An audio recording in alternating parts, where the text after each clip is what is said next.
Well, hello there. ¿Cómo estamos, minasan? I hope you guys are doing well this morning, afternoon, evening. It is I, your data guardian angel, TenebrisTenshi. How's everybody doing today? Except for the fact that my thing capture feels a little weird. Maybe I'm just crazy. I feel like there's a thing at the bottom, but I might be wrong. I might be wrong. No. Apparently I'm crazy today. Apparently I am crazy, but hopefully you guys both on YouTube and on Twitch are doing well today. Wonderful. Alright. Let's roll, shall we? We got some stuff to do. Oh, I forgot to reset the count of clairvoyance. Hold on. Actually, hold on. Since we have some time before we get started, let me see if I can make those adjustments to the count of clairvoyance. Here.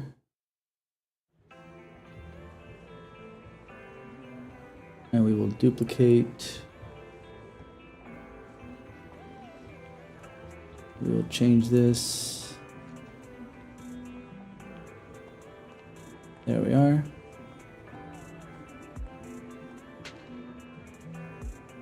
That one's there. Here we go. We will duplicate that. This worst case scenario.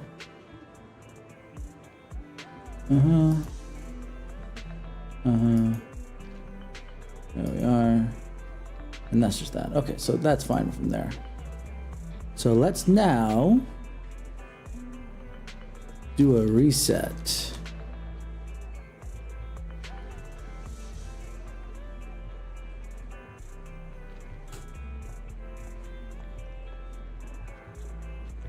There we go. Now it works. Wonderful. Let me just reset the chat too. Clear the chat history. There we go. Nice, clean, and clear. We are so wonderfully candescent. I do not know where I got that from. Wonderfully candescent. But it is what it is. We won't worry about it for today. Alright, so let's finish up the story first, and then we will do trigger and possibly some of the events, just to see what we get done today. Alright. So Weiss, talk to me about my brother. Well, Hugo sent a message earlier. There's a new progress on the sacrifice situation. They found a large batch of unused sacrifice serum. He wants us to be their guide. He, Vivian, and Lycan will be heading to the Hollow with us to destroy the serum. And I'll use the HDD this time to head in with the Hollow with you all. Tell me when you're ready, and and remember to bring Mios with you. Yes, let's go. Let's do the thing. Let's do the thing, everybody.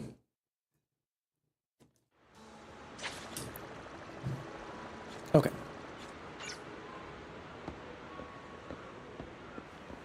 Oh, this is open now? Fun. Oh, that's a nice skylight. That's cool. Also, the reflection in the skylight is a little buggy, huh? It's fine. How many people are going to be looking up? Dear managers, you're here. Having two Lord Phaethons leading the way for me. I must be the luckiest person alive. We'll be counting on the two of you. We'll be counting on you two, as, according to my intel, this is quite the large batch of serum. My guess is that Dino wouldn't put all the serum in one place, so we may need to split up. Just to be safe, we'll be counting on the both of you to guide us. Once you're both ready, let's head into the Hollow. I assume we'll have all three of them as part of our repertoire of characters to play as.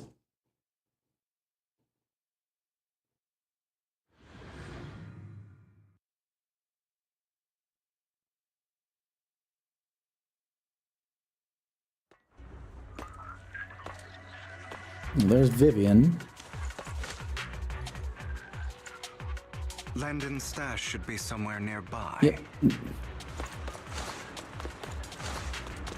I did some digging. Some of the missing workers were brought here too.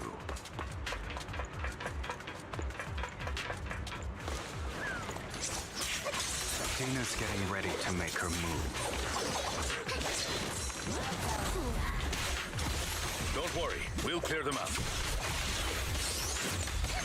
He really changed his set there.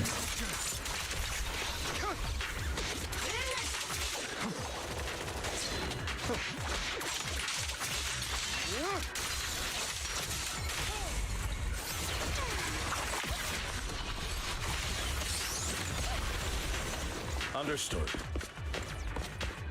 Just in case. Double checking for boxes. Actually, there's one other thing I wanted to adjust here.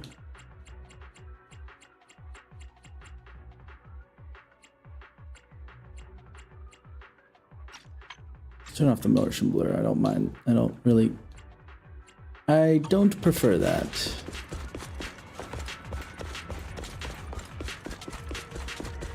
They're trying to destroy the goods! Stop them!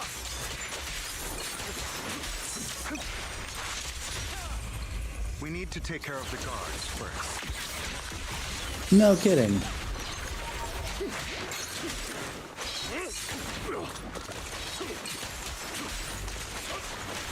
Allow me to reach your soul. Go on. Are we sure that Hugo's not a stunner? Holy moly. What a coincidence. Some of the serum is stored in this warehouse.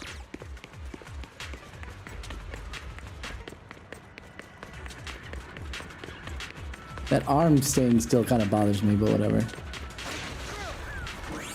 You're not taking anything from here! Hugo, get the guards first.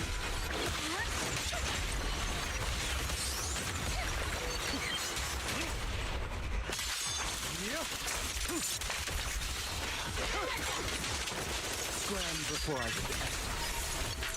You just stepped into your own graves!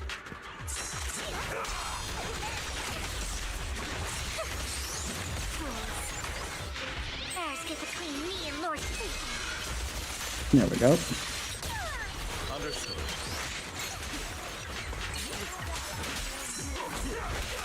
That's it. Allow me to reach your soul.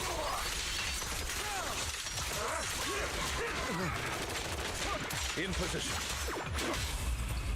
Truth is a beloved fairy tale. Prepare to kneel before me. Move it. There's still more coming? Jesus. Out of my way! This is power!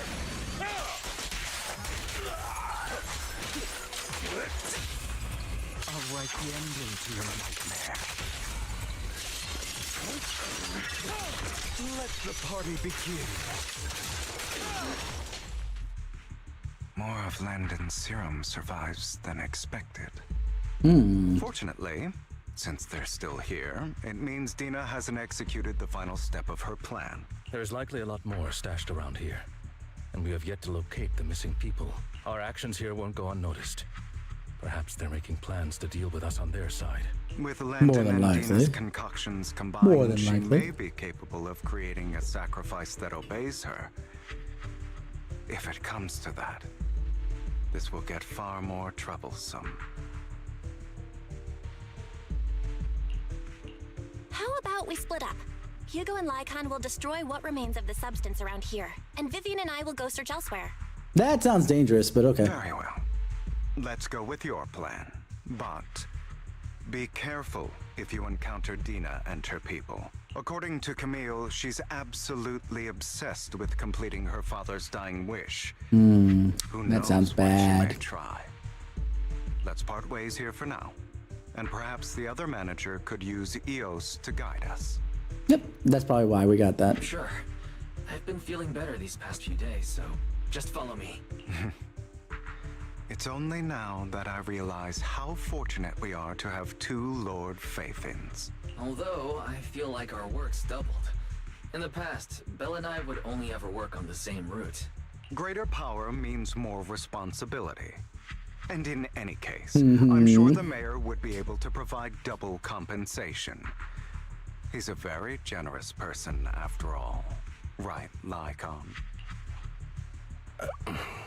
I will request additional compensation from the mayor. Compensation is just one aspect. It's one thing with Belle being in the Hollow in person, but now with us working on separate routes, I can't help but worry even more for her safety. Oh, I chill trust in out, her big bro. abilities. I'm just not quite used to this. As they talk, Vivian stands behind them and suddenly sheds tears as she gazes at one of them. She turns quickly and approaches the area where Landon's serum is stored. Vivian recalls the tears she said when looking at Faith and in the destiny she saw then. Oh, here we are. The future I saw. Here we are. Lord Phaethon. When Vivian closes her eyes as if making a decision and grabs a vial of Landon's serum. If a tragedy is inevitable, then let the misfortune fall upon me. I'm sorry. This time, I will make sure the future I saw does not come to pass. Oh my god. Granted, she hasn't had the time to learn anything from this, but to me, it's one of those things of, again, her premonitions to me are either inescapable or are escapable. It's just that people don't treat them as they should. So her acting like her victims is very victims quotation marks. Yeah, I don't know. I don't want to bring you misfortune. That's all I wish for. Oh well, here we go then. So since we're splitting up, that means we're only gonna have Vivian now. Making sure I didn't miss a box. Okay. Leave this to me, Lord Phaethon.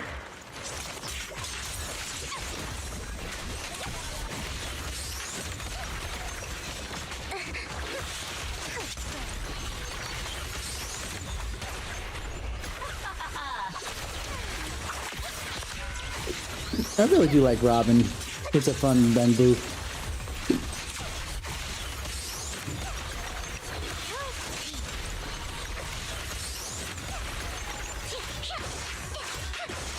Vivian's weaker when she's on her own because she can't cause the a bloom status too much. Lord Phaethon, there might be more serum here.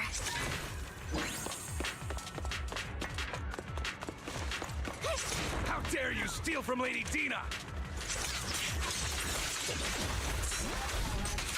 I'll try to go easy on you.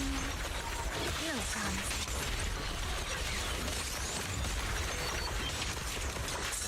Don't touch me.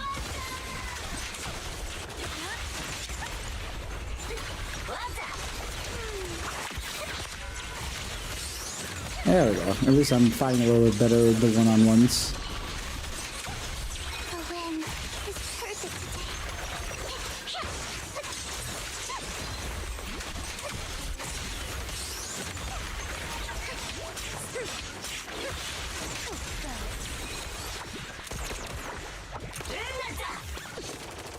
There are containers by the fissure.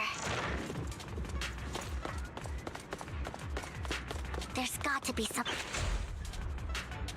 We don't want the men anymore. Please, just let us go. I don't think I'm gonna make it. Just end my petty pigs. We're here to save you. Are there any other captives? There were, but they all turned into ethereals.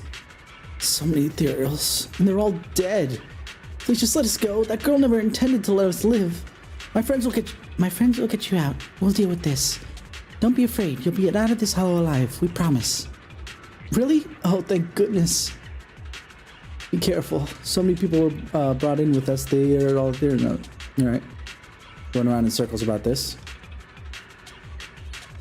Yep. After contacting Hugo and Lycan, they quickly arrive. You eventually decide to have them take first take the civilians to a safe place while Vivian and you continue to search for any overlooked serum or victims. Shortly after leave, a familiar voice comes. It must Oh, hi, have been Dina. tough for you to find this place. Hi, Dina. Vivian, if you had stayed out of it, I wouldn't be so eager to get rid of you. If you wouldn't try to be, you know, massacring the entirety of the population, I'm pretty sure we would have stayed out of it in the first place. Those people have been taken to safety. You're all out of options.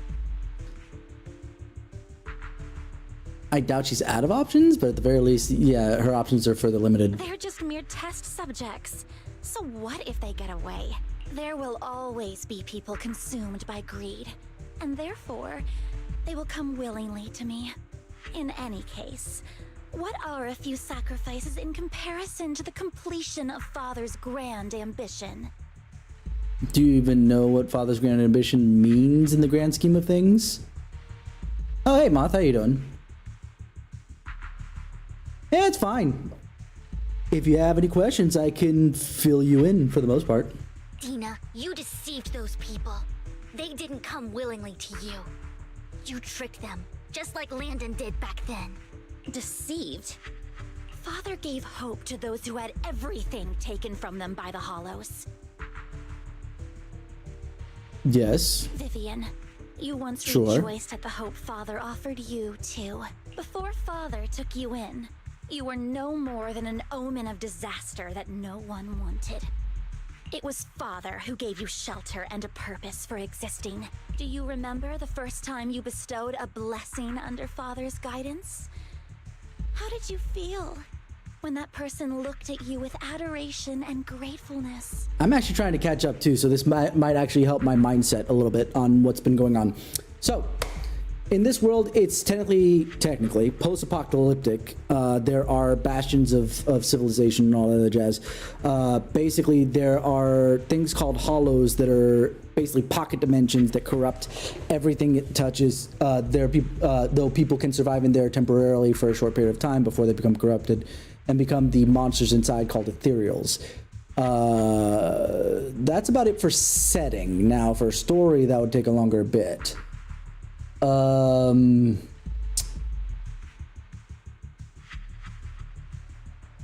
Just for now, suffice it to say, I will fully catch you up on it. But let me get through the rest of this patch if you don't mind.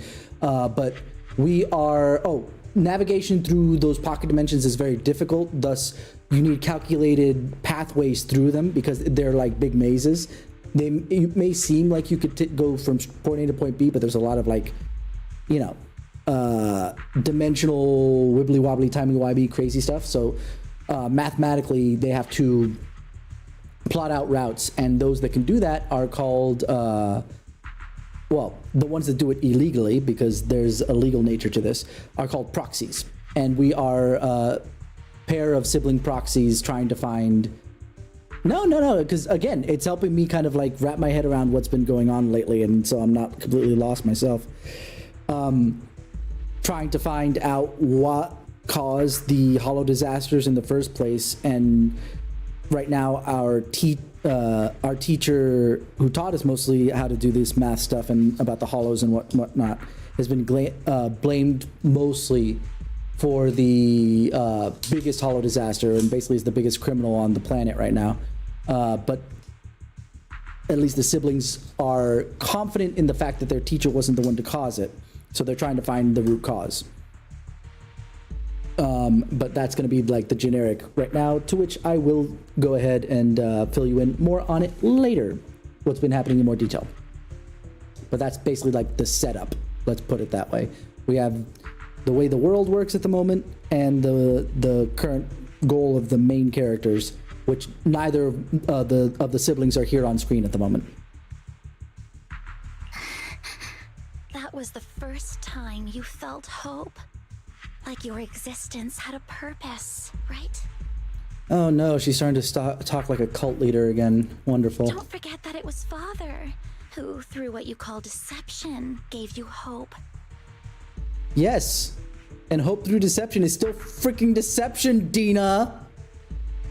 That doesn't change anything. It's still deception. And you, what have you done? You basked in Father's attention and everyone's adoration, only to destroy everything. Yeah, because she found out what her freaking psychic visions were doing to people. Do you think that by leaving the Exaltists, those people will live better lives? Not the ones that she's already doomed, but... Oh, yeah. I was about to Yuno-Gasai. That sounds familiar. Oh, I know exactly. Exactly. Okay, yeah, no.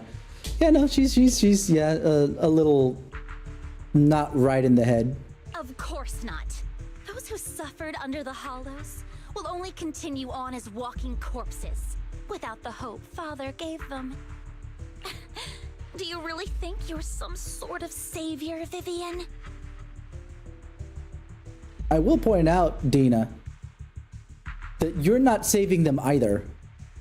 Like, okay, let's say, for sake of argument, freaking cult leader bitch, that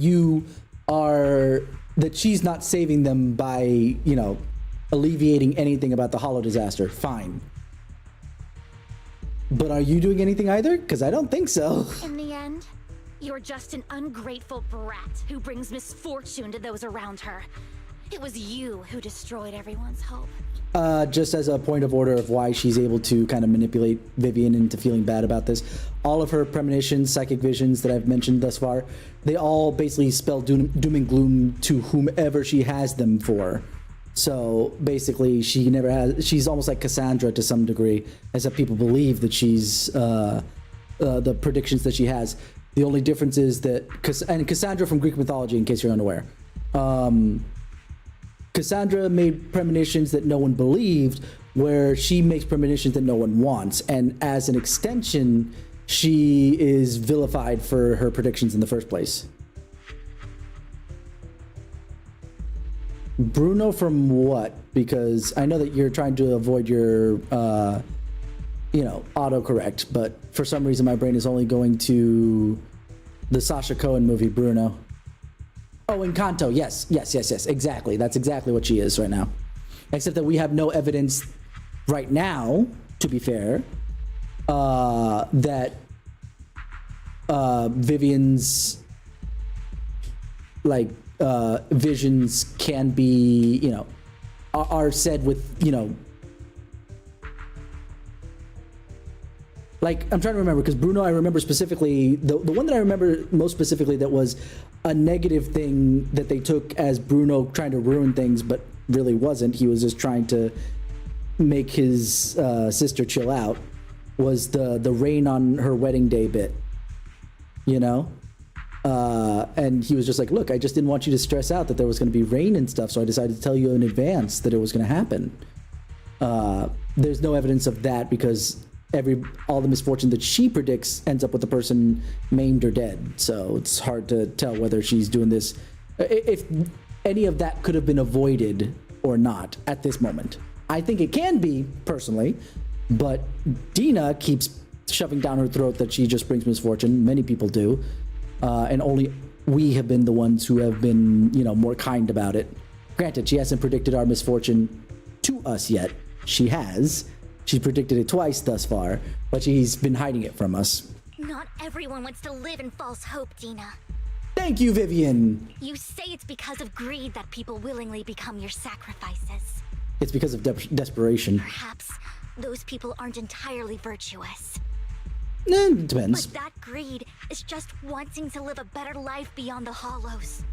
What you and Landon have done was never about giving people hope, but exploiting it. Thank you, Vivian. Thank you. Wonderful. And I take it. I think that Dina's has drinking too much of the Kool-Aid for her to think that she's actually exploiting people's hope. But Landon, her father, absolutely was exploiting people's hope. Stop lying to yourself. Deep down, you know what Landon did was cruel. No. Back then, when Landon wanted to inject you with the serum, the fear in your face was as plain as day. That was the question I had when that first got brought up. Why was she afraid if she knew what the heck it was? I saw it all clearly. If all of this is as righteous as you claim, then why did you make such an expression, Dina? Don't look at me with such pity! Father did nothing wrong. All of this is to make something of the Hollows other than disaster. That's everyone's only hope. Tina, it's not too late to stop. Stop living in this lie. You know what would happen if a sacrifice loses control and escapes the Hollow.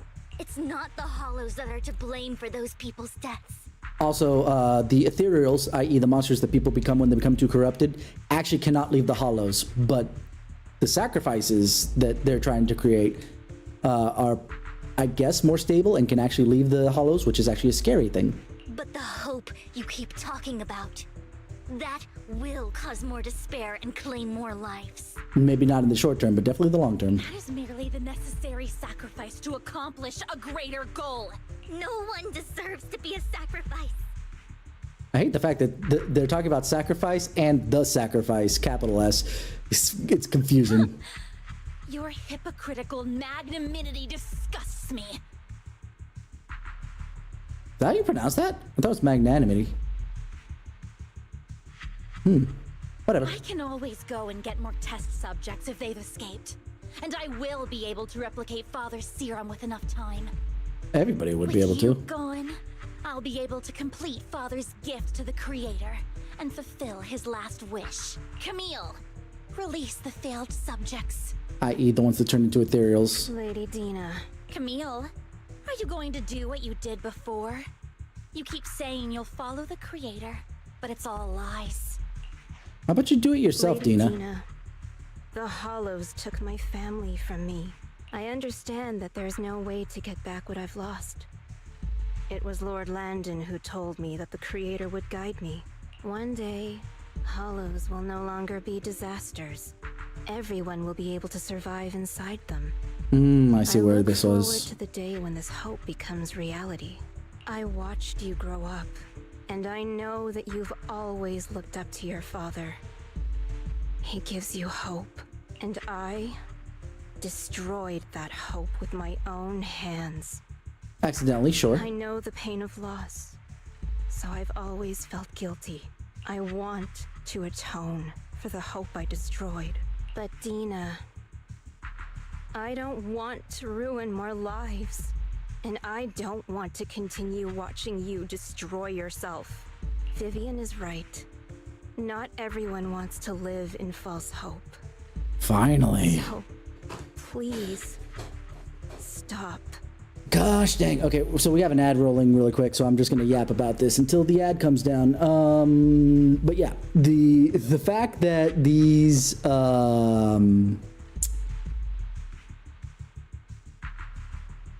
is because she has been basically under Dina's thumb for the longest time.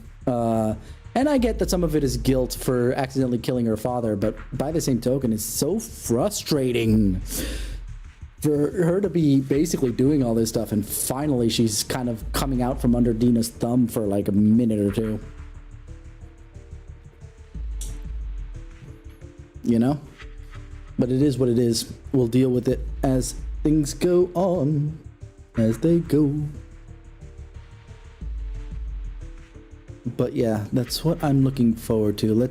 I wonder if this storyline will end here. It should, because literally this is supposed to be a bridge between the first season of story and the second season of story. But I'm not 110% sure, because it feels like there's a lot of like stuff that is sure left over from the first, but could very well lead very well. I'm speaking good today. But can lead very, very cleanly into like the next bit. So, I'm not too worried about it, but we'll find out, little by little. Any hoozles. Alrighty, welcome back, everybody. Now let's continue so we don't miss out too much. Camille, are you abandoning me too? It's almost like you should probably stop the track you're going on if nobody agrees with you, huh? I'm not abandoning you. I just don't want to see you go past the point of no return. The point of no return? I passed that point ages ago. No, Dina.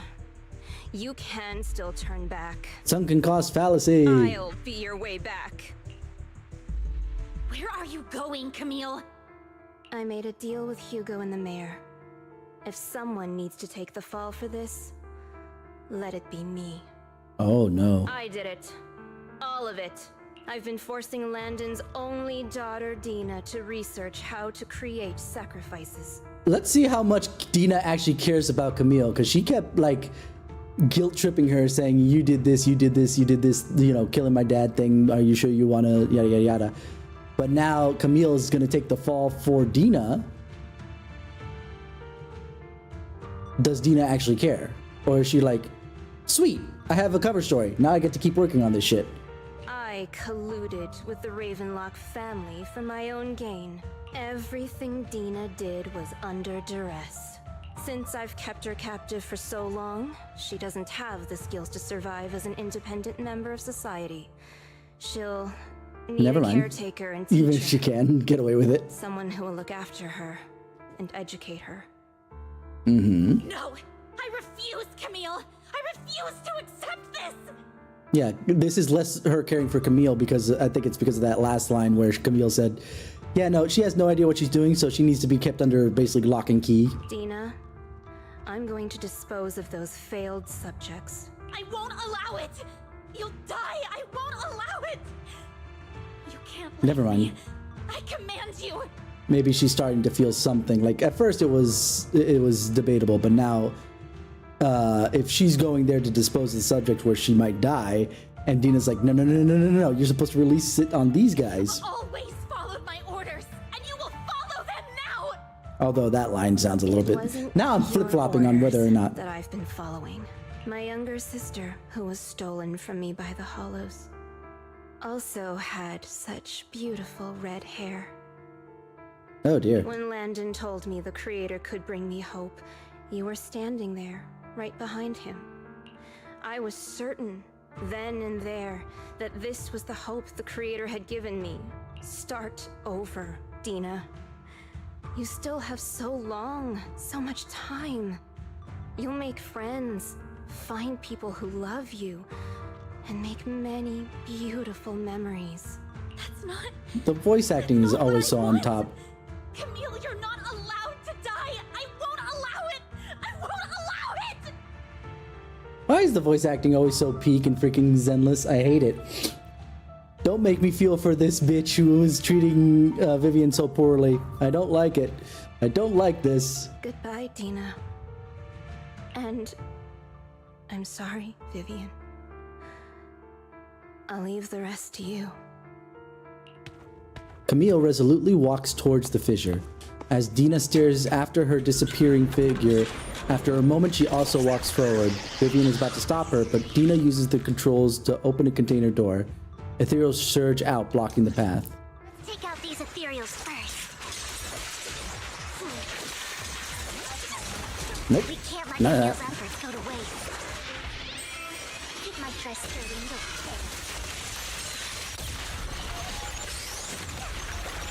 Come on.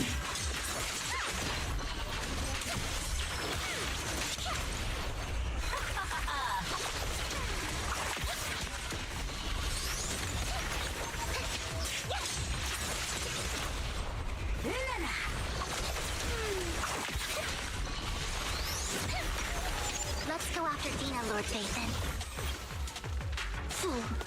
Do we wanna? They must be on the other side of the fissure. Okay. Then let's go. Dimensional leap. Like I said, this place is kind of confusing, even though it looks relatively clean and understandable. Ooh, cutscene. And she's dead.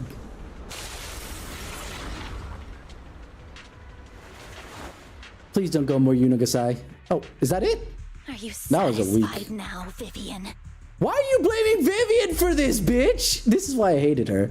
See, she's turning around and blaming Vivian for what, by the way, was Camille's own goddamn choice. The only other person who could have convinced her otherwise is you, Dina, and not even you could do that. Vivian couldn't do shit for this. You were the one who brought yourself to this point. Exactly. You're saying this is all my fault. Losing my father, losing Camille. See, this is why actually Yunogasai thing, Moth, is kind of spot on. Because we have... She's swinging back and forth. Are you happy now, Vivian? This is your fault. Are you saying this is my fault? I had nothing to do with this. Losing my father. Okay, that technically was a little bit of Vivian's fault, but she was trying to save Dina. Losing Camille. Vivian had nothing to do with that shit. She's going back and forth on this so hard. You had never come into my life. At first, when Father brought you home, I was happy. There are so many Exaltists. Yet Father never allowed me to get too close with any of them. I never had any friends either. But when Father brought you back, he told me to take good care of you. That you were my first friend. I was also so happy the first time you took my place in helping Father select a person to receive the blessing. Because it meant you were different from all those other people. You could stay with me. But soon, I grew jealous. You took the attention that should have belonged to me. You even took Father's love from me. It's only because of my ability that Landon... I know, but... Vivian, jealousy is something you cannot control.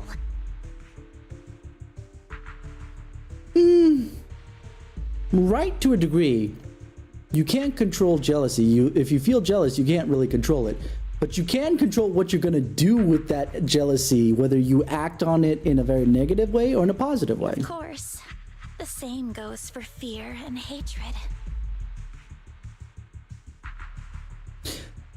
Of course, that means I need you to go talk to Hugo, who also was dealing with fear and hatred, and also did not ignore that they are a part of him, but did actually move forward. I was terrified that one day you would look at me and shed tears.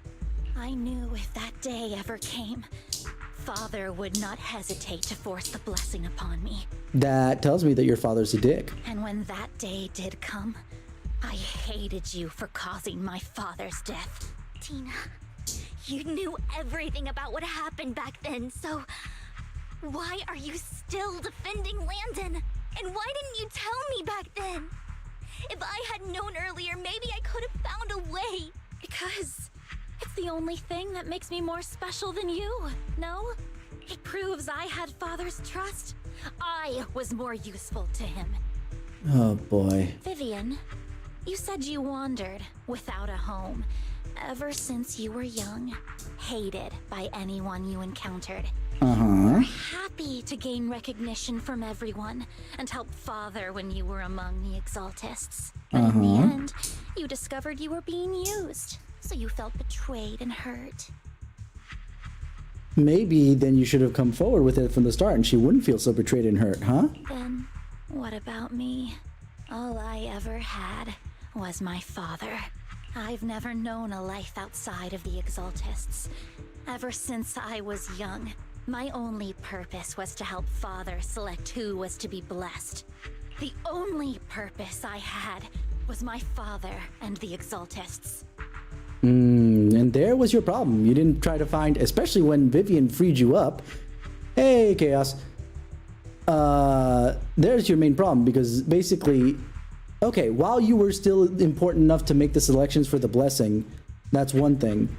But at some point, you had to find another bit of meaning, because if you tie yourself to one thing and that thing is taken from you, then you're going to find yourself to be purposeless. Find multiple things that at least make you happy, just generically speaking. I've never been taught anything else, Vivian. So that means we can only blame Landon for the fact that you're a total bitch, huh? It is what little value I have and have ever had. In the end, you took even that from me and completely destroyed it. You think you're doing good and fighting evil. You've only managed to affect a small part of your world. But have you ever wondered if maybe that's all there is to my world? That's actually a strong point, though. It's not strong enough to make me side with Dina at all, but it's interesting. What is a small little thing, by comparison, like you're trying to save, you know, people from this, that, and the other. Nothing that big other than, you know, you feel good about yourself, but it's a huge thing from the other side. In this case, obviously, it's destroying everything that Dina knows. But why I say it's powerful is because you can see it from the other side in generality, right?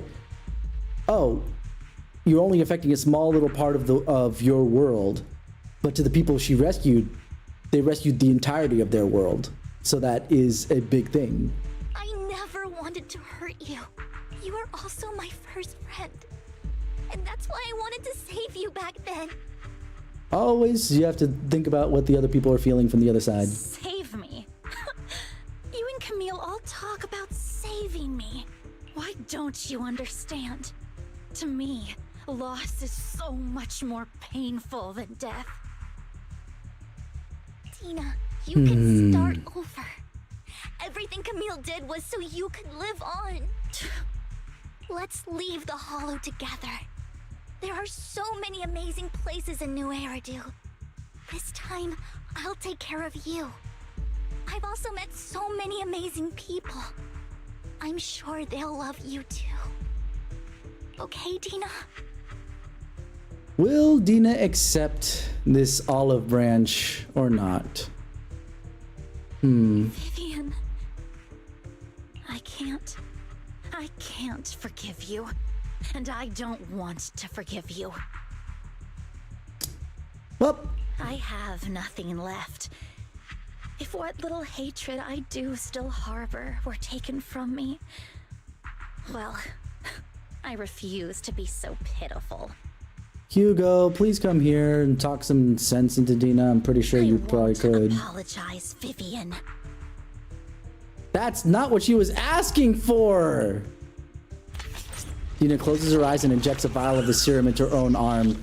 Soon, an ether crystals appear on her body, a sign of corruption. I don't want to hate myself, so I can only hate you for killing my father, and hate Camille for leaving me. Interesting. You don't want to hate yourself, so you want to hate others. But instead of just letting go of hate, which would probably be the easiest thing to do. That's just the kind of person I am. Hateful and despicable. I refuse to owe anyone anything. I refuse to feel regret. I won't. Vivian, I will keep hating you. I will take all who are precious to you. I will also hate Camille. So I won't do as she wished and start a new life. So you're just acting out of spite then, okay. Vivian, if you had never existed, if I had never, you would be... Lord Phaethon, please do not interfere. She was my first friend. I'm going to bid her farewell. Oh, I'm kind of glad that this is how it ends, just because then I don't have to feel, you know, like... Aww. It looked cooler in the picture. Why did they redo that? Dina, pain will be over. Lord Phaethon, don't come any closer.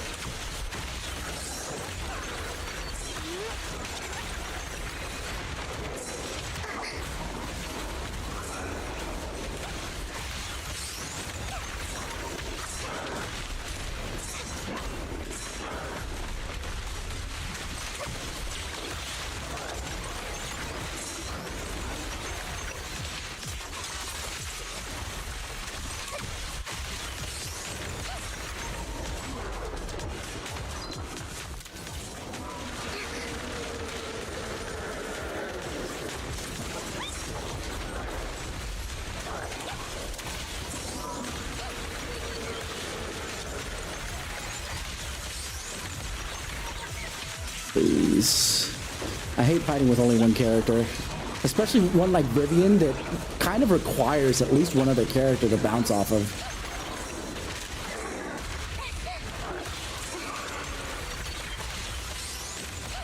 Who dares get between me and Lord Phaethon?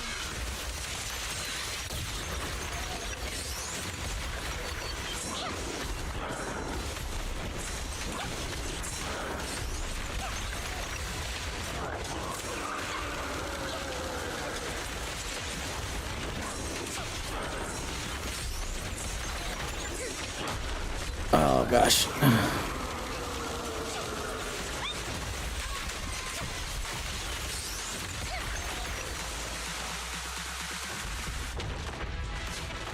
Come get me, come on.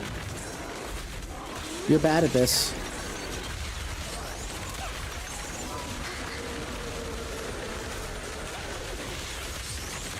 I'm gonna have to redo this another time. Actually, what? Let's just restart now real quick. Because then I don't have to worry about it. Because I need to be above 30% to get maximum marks.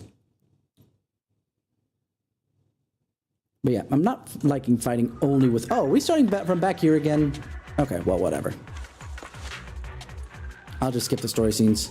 Landon's stash should be somewhere nearby. Dang it! I did some digging. Some of the missing workers were brought here too.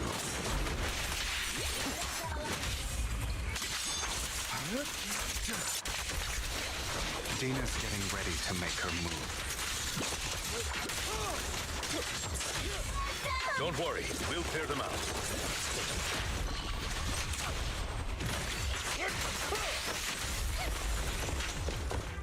These are smaller fry, so there's that, but by the same token... They're trying to destroy the goods! Stop them! Allow me to reap your soul. We need to take care of the guards first. Keep your filthy hands off.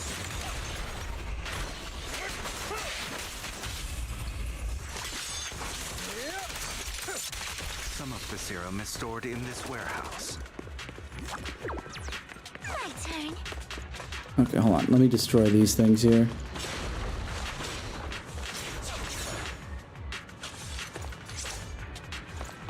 Because I did notice that there was a potion chest to be destroyed 1. You're not taking anything from here. Hugo, get the guards first.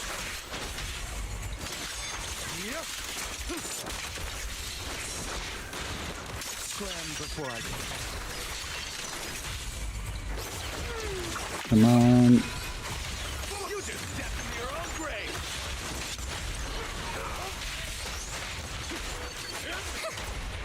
Fools.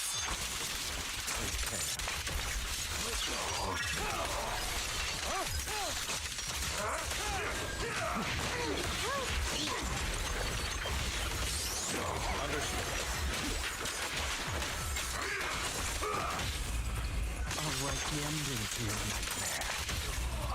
Let order and madness dance. There we go. Let the party begin. Out of my way! Who dares get between me and Lord Fate?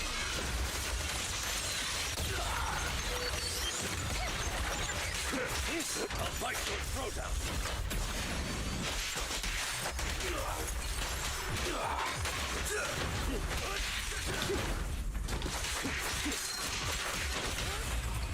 The truth is a beloved fairy tale. Repent! More of Landon's serum survives than a... Skipa, we've already seen this. This is the future I saw. Again, I'm not liking the fact that Vivian is just kind of rolling over and doing the same thing that her, you know, according to Dina, supposed victims.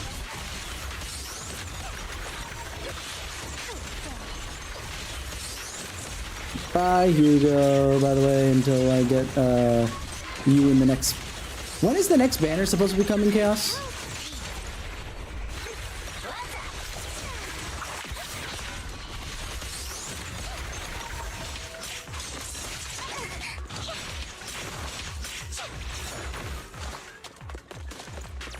No boxes. Lord Nathan, there might be more serum here.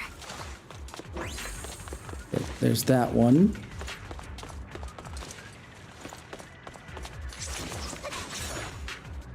They break boxes that are possibly not related, but at the very least. Okay, we're fine. How dare you steal from Lady Dina! I'll try to go easy on you. No promises.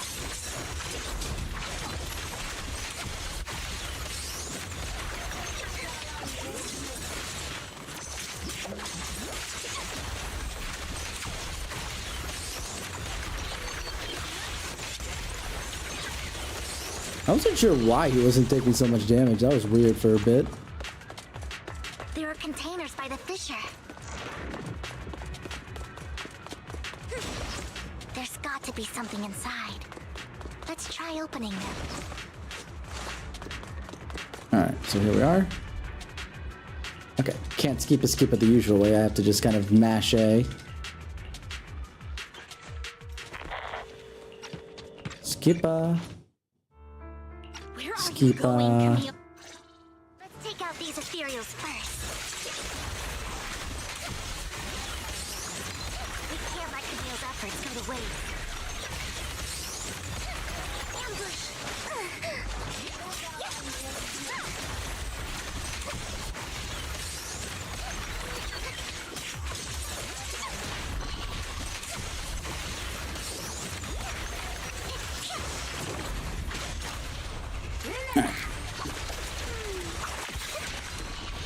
'm gonna save the ult for the boss later.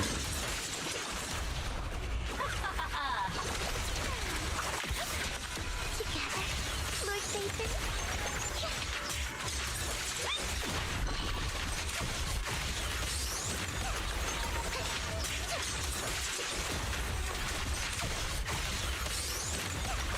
5:16. Okay, so next week.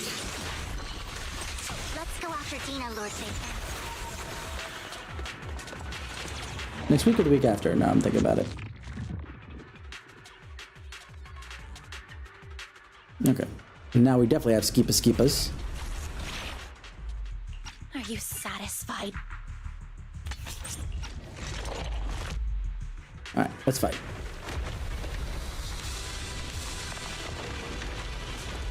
Try not to take that much damage this time, Breeze.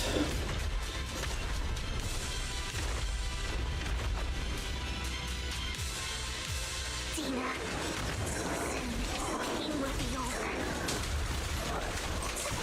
Lord Satan, don't come any closer. Notice me, Lord Satan.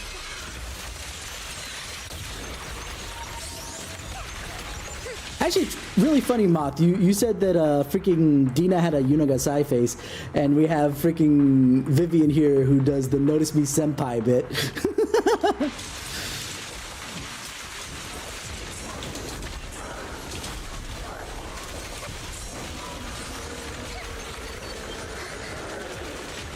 I hit a bit there.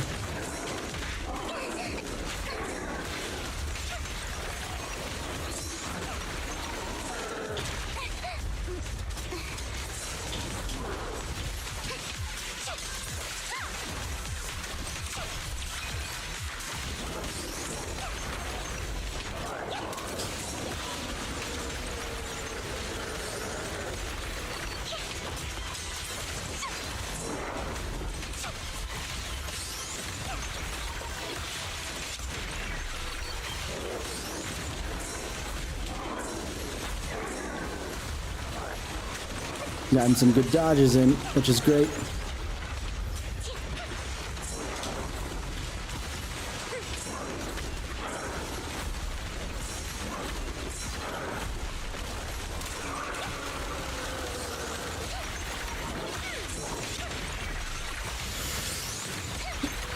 Good timing for corruption.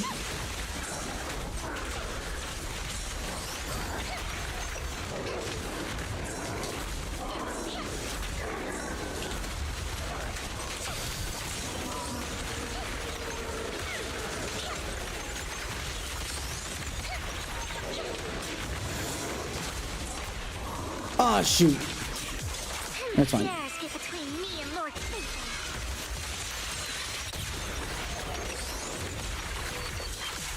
This won't be maximum damage because I didn't bring in Robin, but that's okay. There we go.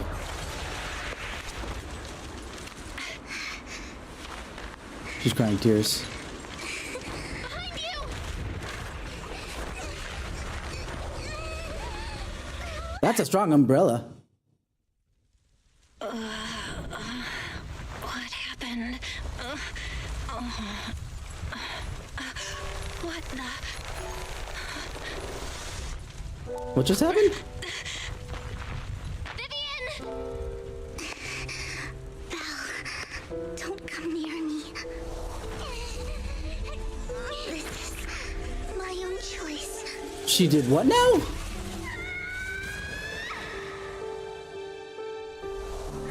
God damn it, Vivian. Vivian! I just want you to remember me when I looked my best. Vivian! Vivian, your body.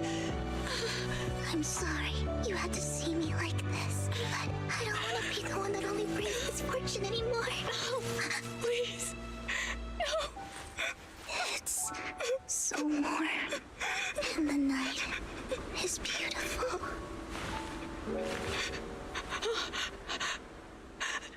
Vivian? What? What? It can't end like this.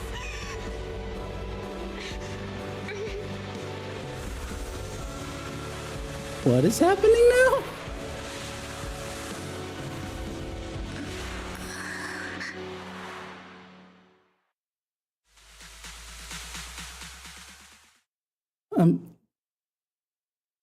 Uh,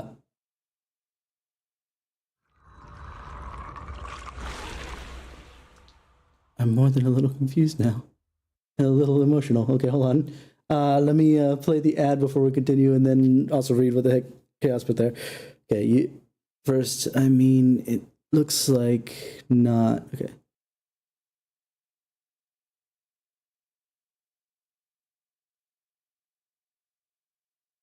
Okay.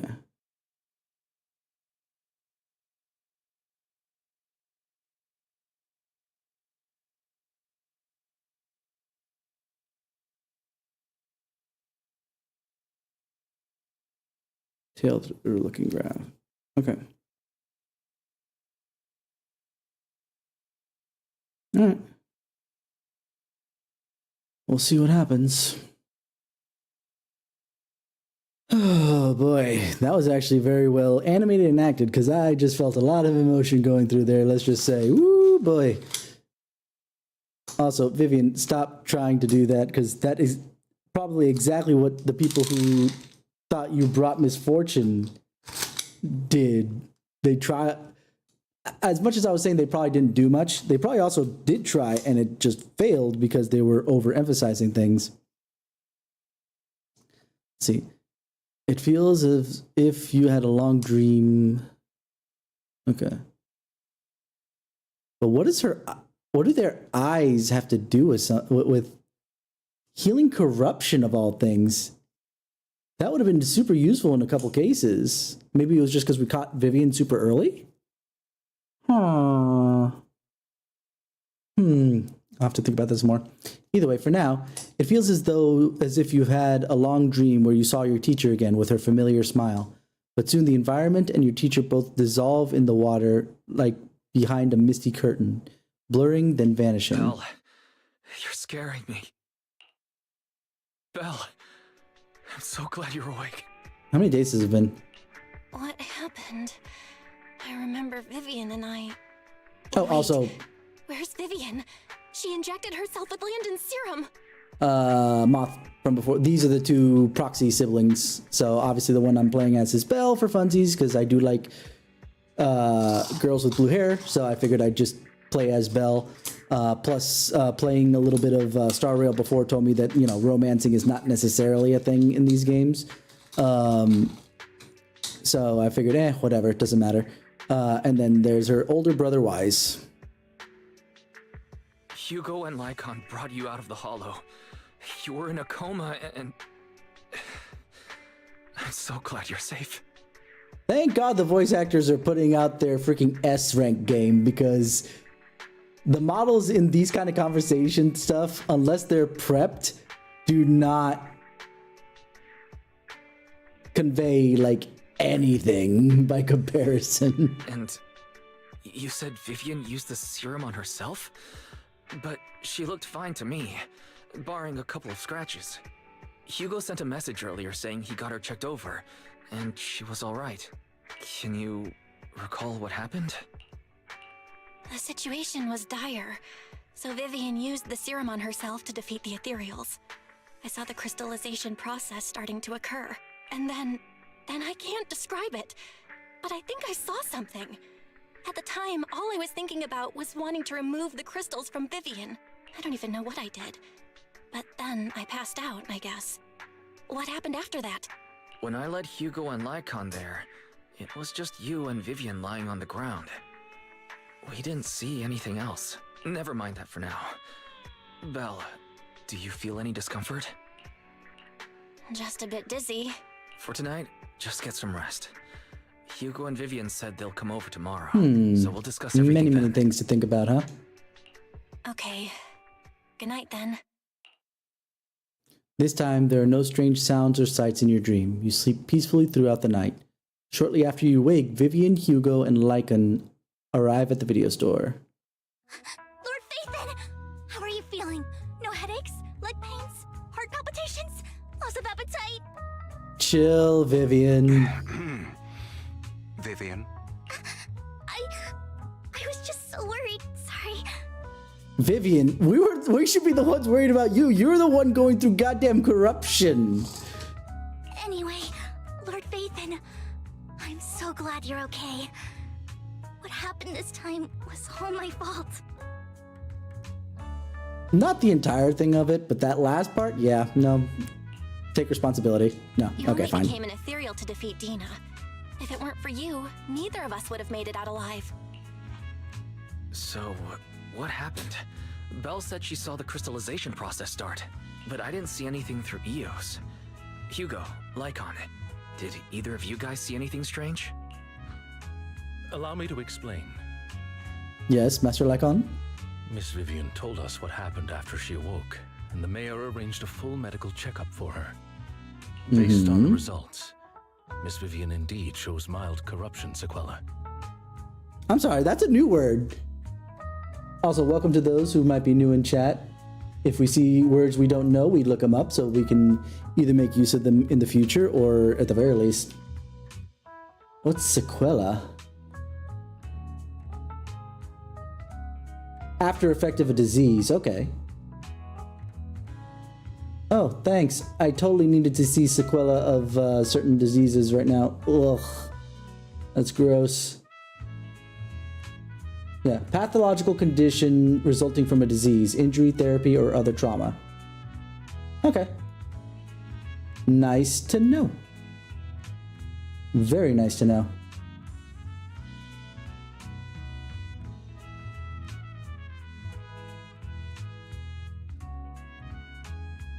All right, moving on. But if the crystallization process had already started, the lingering effects should be far more severe. To be precise, if the process had already reached the point of mass surface crystallization, it should have taken no time at all to become an ethereal. So, the mayor theorizes that it was the etheric energy within Master Proxy's body that affected Vivian's condition and the surrounding etheric particles, causing Vivian's corruption to recede. So adding more aether cured the etheric corruption? I'm kind of confused. What? The mayor theorizes that it was the etheric energy within Master Proxy's body that affected Vivian's condition and the surrounding etheric particles. Why? How? I'm confused. Like, I did see her eyes activate, but as far as I know, the eyes are the only thing that are weird. A positive ether, negative ether? That actually might be a good point. Depends on... Because all we know about ether is the, I assume, negative ether that is the power source of everything in this world right now, right? If it's like that, that's actually not a bad thought, Chaos, that it's positive ether, negative ether. And why...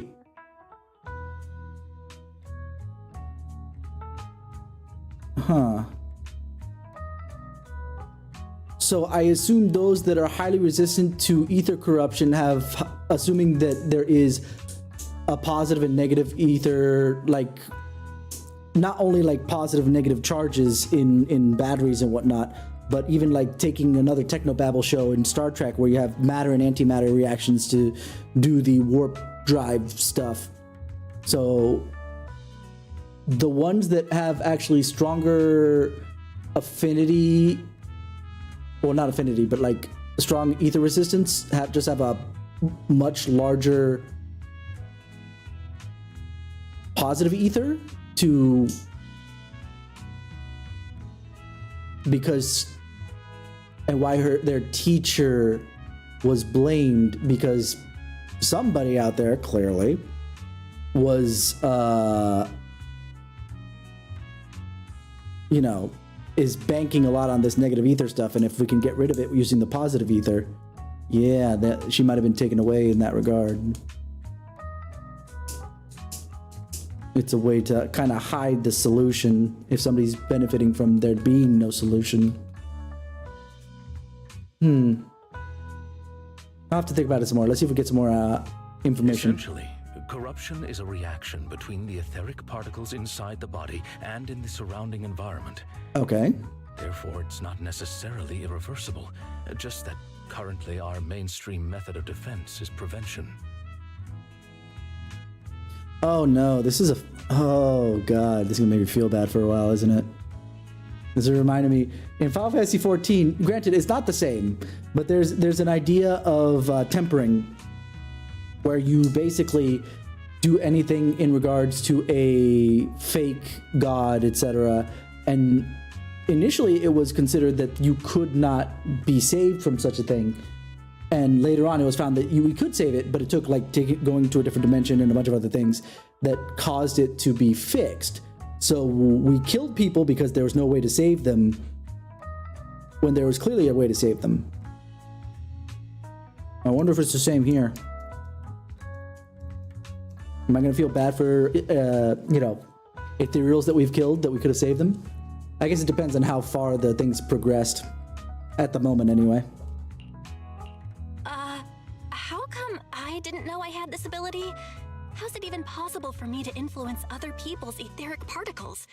That makes it sound like I can manipulate etheric energy at will. And maybe you can. Master Proxy, you are special. This is a gift your teacher left you. Our teacher? So this has to do with her? I don't know all the details, so I cannot explain everything to you. My apologies. However, Miss Yixuan might be able to answer some of your questions. And that's why the mayor sent Yixuan to talk to us. She will Okay. visit you sometime soon, so please Next feel batch. free to ask her any questions you may have. She has quite an eccentric personality. If she causes you any inconvenience... If she causes trouble, can I file a complaint about her to you? I wonder if we... It sounds like that's a no. Proxy, you have always been a people person, so I trust you will handle things just fine. That sounds like Lycan can't do anything about her. That just makes me more worried. In any case, the mayor has asked me to give everyone his most sincere gratitude. And payment? What about payment? Unfortunately, the mayor could not come personally. That's fine. But Payment? has promised everyone a favor. Provided it's within his means, he will offer his unconditional assistance once. Huh? This is why I feel like the mayor's going to soon make an appearance down the road and be... Okay, yeah, nope, fair. There is no time limit on this favor. Especially that part. Unconditional, What if I wanted his position as mayor? God, this is reminding me... If that is what you desire, then the mayor and his subordinates will be first in line to vote for you in the next election. I.e., that's as best as I could do for you. You gotta learn everything As else. for the other votes, you'll have to work for them on your own. But should you assume office, I hope you take full responsibility for handling all day-to-day matters and lead by example. By sheer happenstance, the mayor has provided you with a copy of his current assignment, the City Waste Sorting and Processing proposal. So basically, I'm gonna assume Lycan called exactly what freaking Hugo was gonna ask for when he offered that. And he's like, and the mayor was like, I know what I can give him to make him think that, nah, I don't want that. Old fox. Now, is that old fox like saying old fox, or is that old fox like Miyabi old fox?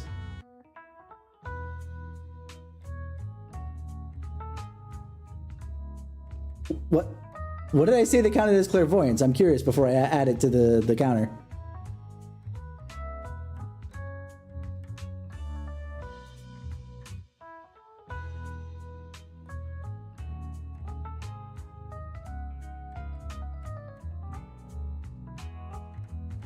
I don't think it counts as clairvoyance because I said it after it was said, right? You know what? Let's do it. Why not? I did fix the count of clairvoyance, so there we go. Well, can I request Lord Phaethon's?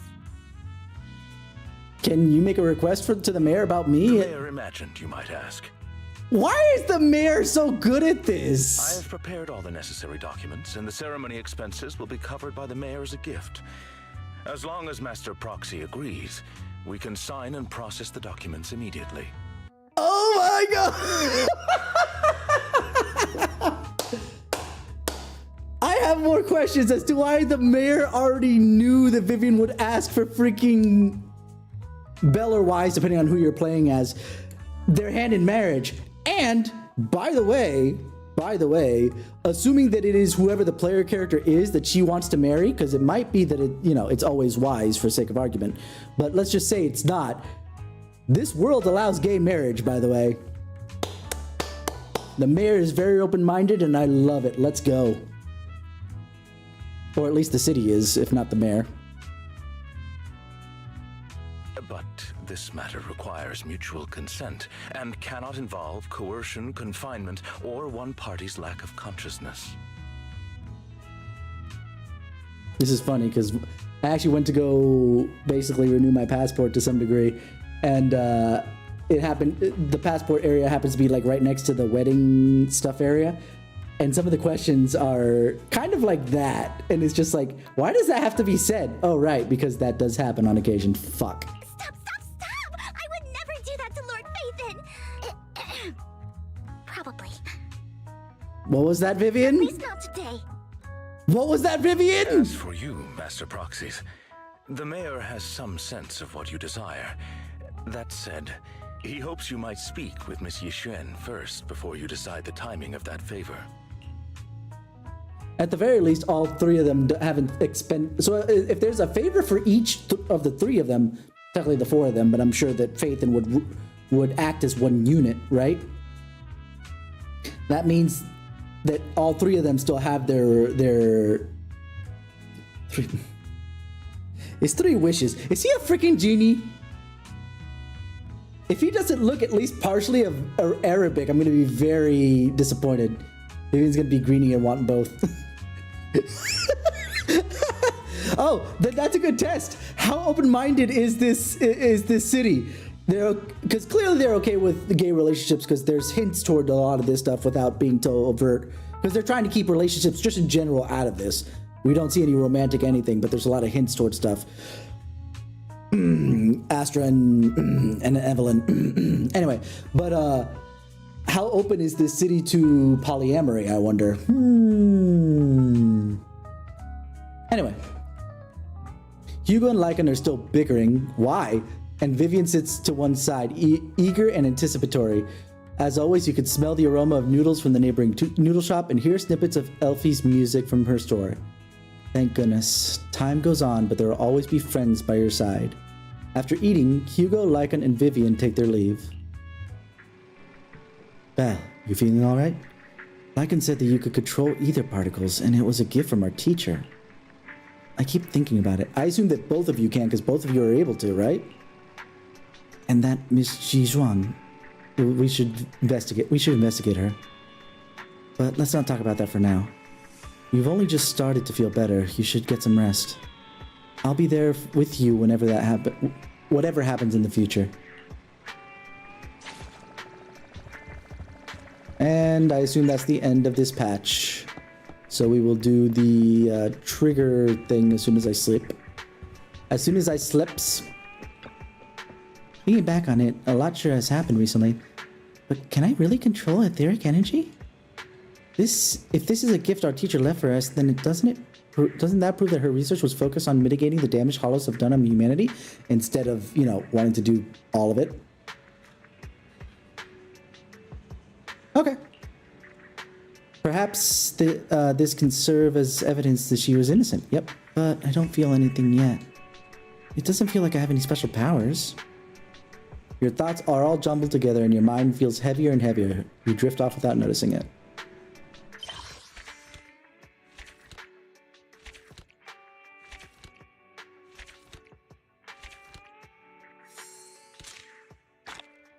Hooray, we done.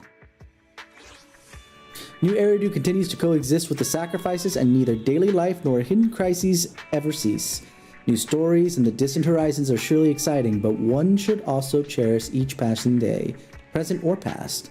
One day they'll become memories worth holding on to.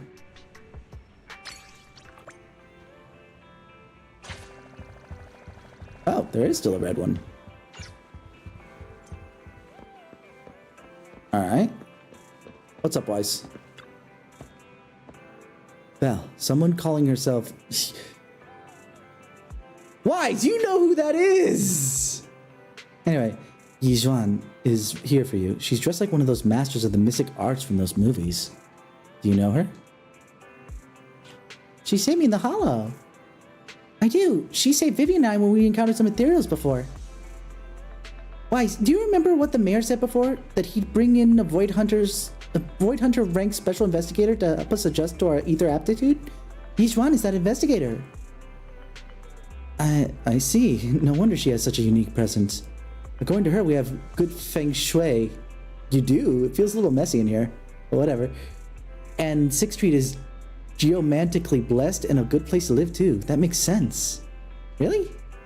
Yeah, she looks so serious. It didn't sound like empty flattery. Who?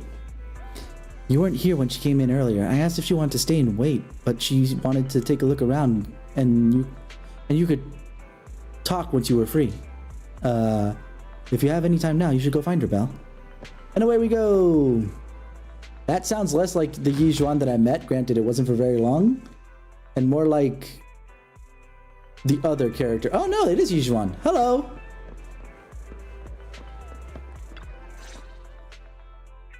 I did not expect that such a spiritual entity would exist here. It appears this street is a geomantic gem.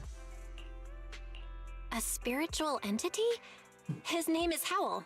And I guess you could say he's a neighbor of mine. Is there something special about him? No, I was simply a bit surprised. It's rare to find such an intelligent individual of this breed. Even huskies can be really smart. Howl is proof. You're right. Yet, being overly intelligent comes at a price. It must stay here for prolonged periods of time, parted from its owner, and unable to move about freely. Both a blessing and a curse. Don't make me feel that bad for Howl. Come on. I already don't wake him up in the middle of the night. I make the clock move forward. However, it seems quite happy. We've strayed a bit off topic. Since you're back, let's discuss our partnership. Yizhuan gently pets Howl's head, stuffs a few dennies into his money pouch, and then you return to the video store. Nice job. Good air circulation, excellent layout. Very suitable for a business. I do agree about the layout being pretty good. Your bamboo here are also very energetic. It seems your fortune is good when it comes to wealth. Yeah, about that. We bleed about as much as we get, so... Didn't expect you to understand feng shui. Thank you for your blessings. But who exactly are you? I suppose this is our first official meeting since parting ways in the Hollow. Now that both of you are present, allow me to reintroduce myself. My name is Yizhuan, a mystic from Yunquei Summit. Why is there quotation marks around a mystic? Wait, mystic? Like those people in movies who can tell your fortune and go around blessing people? This is my first time meeting one in real life. But what's Yunquei Summit? Yunquei is how you pronounce that, huh? Yunquei Summit. Just an ordinary sect of the mystic arts. Our disciples travel all across New Eridu and sometimes collaborate with authorities. Currently, I'm affiliated with the Hollow Investigative Association. Right now, however, I'm here to discuss a partnership in the name of the Mayflowers. So, what sort of partnership are we talking about? Good question. I have reviewed the documents provided by the Mayflowers. You previously underwent an implant surgery. After recent adjustments, abnormalities occurred. I just realized that Yixuan is very robotic in how she speaks. I assume that she's, considering how good the rest of the voice acting is, I think this is done on purpose. It's rare that I have an issue with like someone acting not to par, you know? Like it's always somebody, you know, making me be like, oh damn, this guy's like doing all the stops on the, or this person, let's just be fair, doing all the stops on this read and this, that, and the other. But then there's also, you know, some lines that I don't like here and there, but she's very flat the entire time. I think that's on purpose at this point. These abnormalities bear resemblance to the craft practiced by us at Yunquei Summit. If you are willing, I can teach you how to better control your abilities. So are we saying that basically Bell and Wise will be able to be playable at this point? Like actually playable, since now they're able to go into the, what's it called? The thing? The hollows? To better control my abilities. It sounds great, but there's no such thing as a free lunch. Since you're willing to teach us your craft, Shifu, you must. You're calling her want something in Shifu return, already? right? Shifu is also mastered, like sensei. Okay, we'll have to see. Oh, actually, that reminds me. There's a bunch of Zenless videos that we need to watch because I haven't been upkeeping on those. Should we do that today or Sunday? I'll let you guys decide.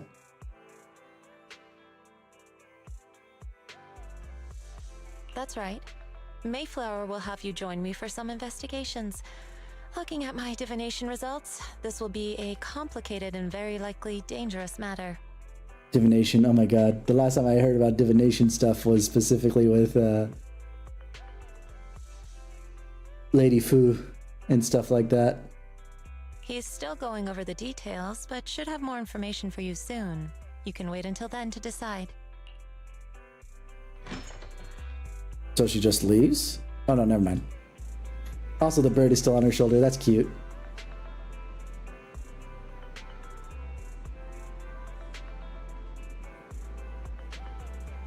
I don't know about you, but she gives me like a Star Rail design vibe. That might be why I don't like her as much. I like her like when she was doing like the kung fu styling of everything. That's one thing, but I don't know. Not kung fu, but like martial art. I like the. I wonder if, because another VTuber who I follow sometimes had been watching or playing Zenless and actually starting with Astra, saying that their design was now going more generic MiHoYo route. And I didn't feel that when it came to Astra and Evelyn. But definitely Yixuan, I'm like, oh, this feels Star Rail to me as far as design is concerned. But it might just because we had the Law Fu that was very Chinese coded, and this is very Chinese coded as well. So let's leave it at that. The weather is nice today. Perfect for going out. I just happen to need to head to a nearby store to collect something. If you're free, how about coming with me? We have a long path ahead of us, so it'd be good to take the opportunity to learn more about each other's ways and methods. Sure. Sounds good. Then let's go. Yixuan Shifu, where's the store? Sifu. It's at Lumina Square. It's called Buyan. I know that store. But hasn't it been closed for ages now? Is that okay, Shifu? It matters not. Whatever the situation, let's head over first. It's been ages since I last came to Janna's quarter. I'd like to look around. Just let me know when you're ready to head, when you're heading to Lumina Square. We can meet up there. all right, Lumina Square. Here we go.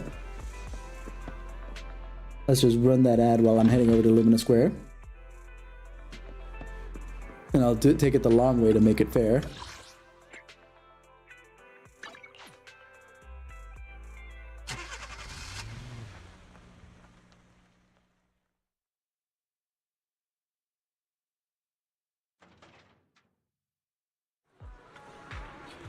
There she is, with a number of other people. Oh, let me help this Bangbu out first, while the ads are running.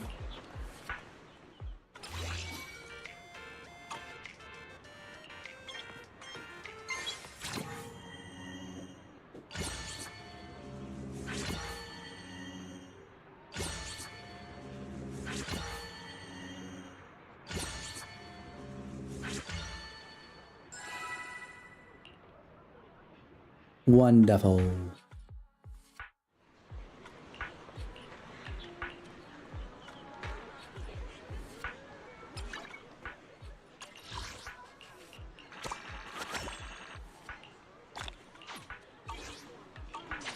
And also in the meanwhile, let's check out this studio.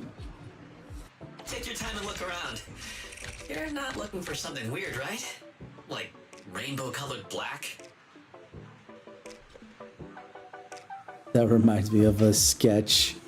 Rainbow colored black. Wait, zero wheel drive? Oh, because it's a hover car. Let's do this. I'll take this one. And this one. And the other two I'll buy later. Come back anytime. Especially when you've got an idea.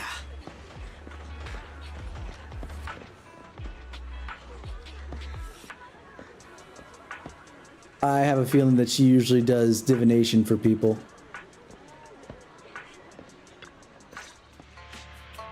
Please help me check my fortune. That face. Here's my pop. Look, doesn't this thick wealth line mean I'm about to strike it rich?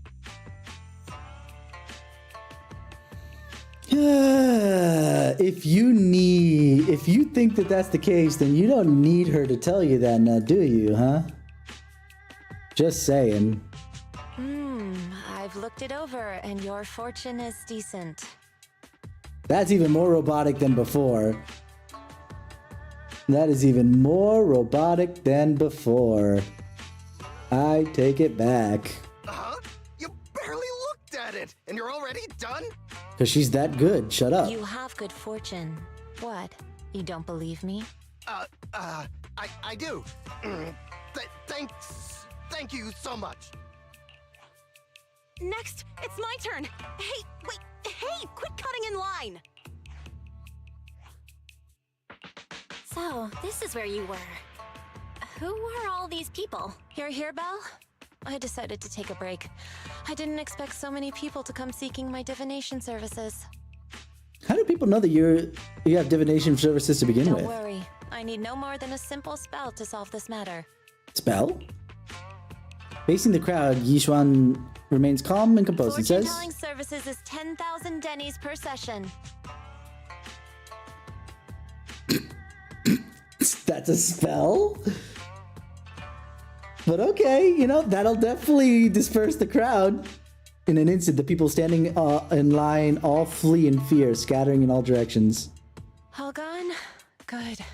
It seems the banish wealth and desire spell is still effective. Vanish? Banish wealth and desire? That's a spell? This isn't the kind of craft you said you were going to teach us, is it? Our video store has a business license, and we'd get complaints if we charged unfair rates. Of course not. This is just a trick to deal with trouble. I'll take my time showing you the true craft of Yunkwai Summit. For now, let's find that shop. Alright. Shifu, please wait, Shifu. So many people wanted to tell you their fortunes. You must be a divine immortal of legend. Great, I finally get to meet immortal in the flesh. Please, I need your help. I am no immortal, just a normal mystic. However, it appears you're in quite a pickle. It bumped its head when it was produced, and I don't know what parts got damaged, but sometimes it gets all dazed and real slow to respond. Also, it can't connect to the internet, can't receive messages, so it isn't caught up on anything and ends up looking more silly. Other Bangbu keep mocking it. I assume it's referring to it as itself, right? And it's got a short temper, so it's always fighting other Bangbu. No, it's afraid it can't be repaired and will be scrapped.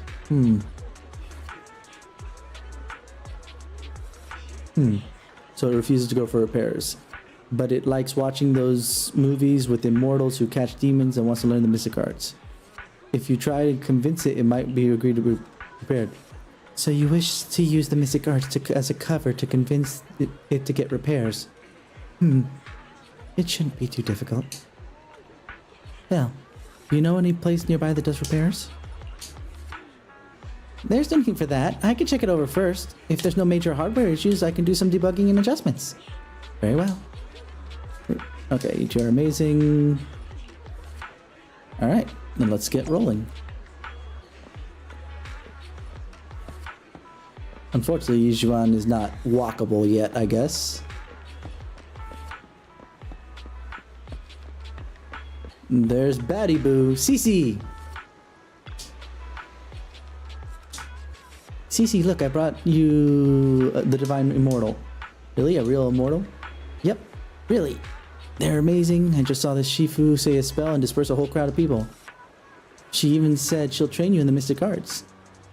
Really? Have you been waiting for this? I've been waiting for this day for so long. Yes. However, in order to walk the path of a mystic, you must have an innate talent for it. Please allow your senior sister on the path of mysticism to check you over. Like those movie protagonists learning awesome mystic arts, gaining divine power overnight, and taking revenge on those bullies. A dongle for a dongle, a widget for a widget. Everything they did to me in the past, Cece will make them pay for it tenfold. Calm down, let me check your parts first. You carefully check the Bangbu's CC parts. Its network module is a bit bashed up, but the damage is minor. You fix it. Or we're going to fix it. One of the two things, right?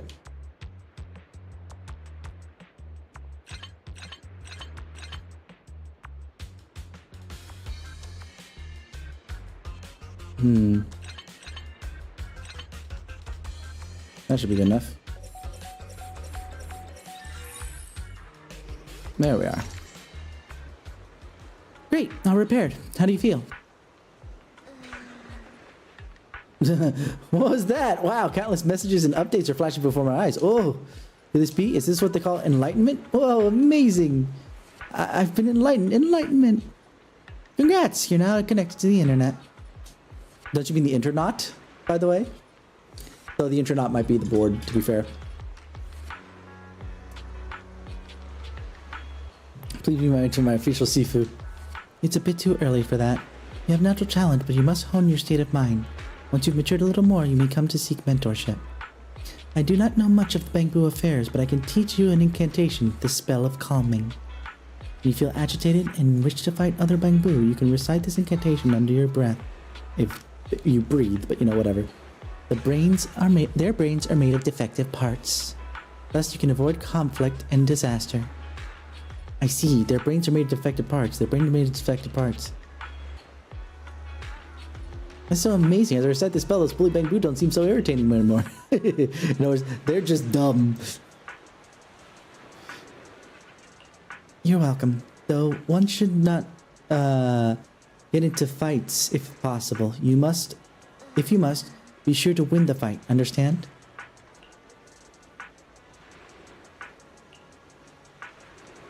Since you're all right now, it's time for us to take our leave. Belle, let's head to that store.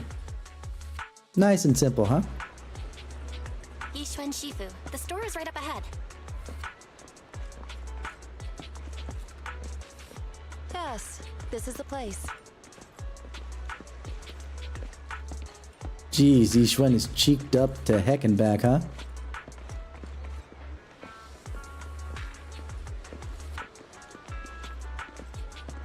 We need to fix the physics a little bit on the back. This is the one. Seems it's closed. Another wasted trip. Not necessarily. 1 second, please. Yishuan walks up to the door, gently knocks 3 times in rhythm, then slips a note through the door. A moment later, someone coughs and cracks open the door, passing something to Yishuan.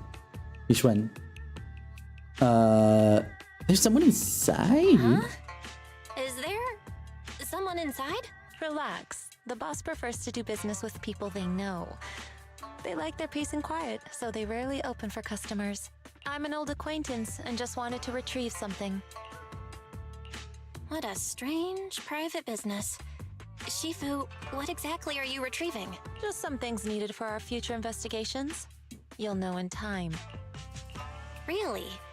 Shifu, I feel like you're always so mysterious. Rest assured, I'm not hiding anything from you. It's simply because the correct time has not yet arrived, so there is no need to rush. I.e., the new patch has not dropped yet.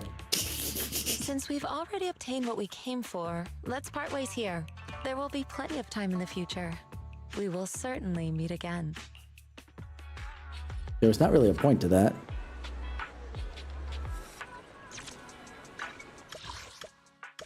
Like, there wasn't anything that she could have said there, or that she did say, that would have had any effect. I'm so confused. Wise?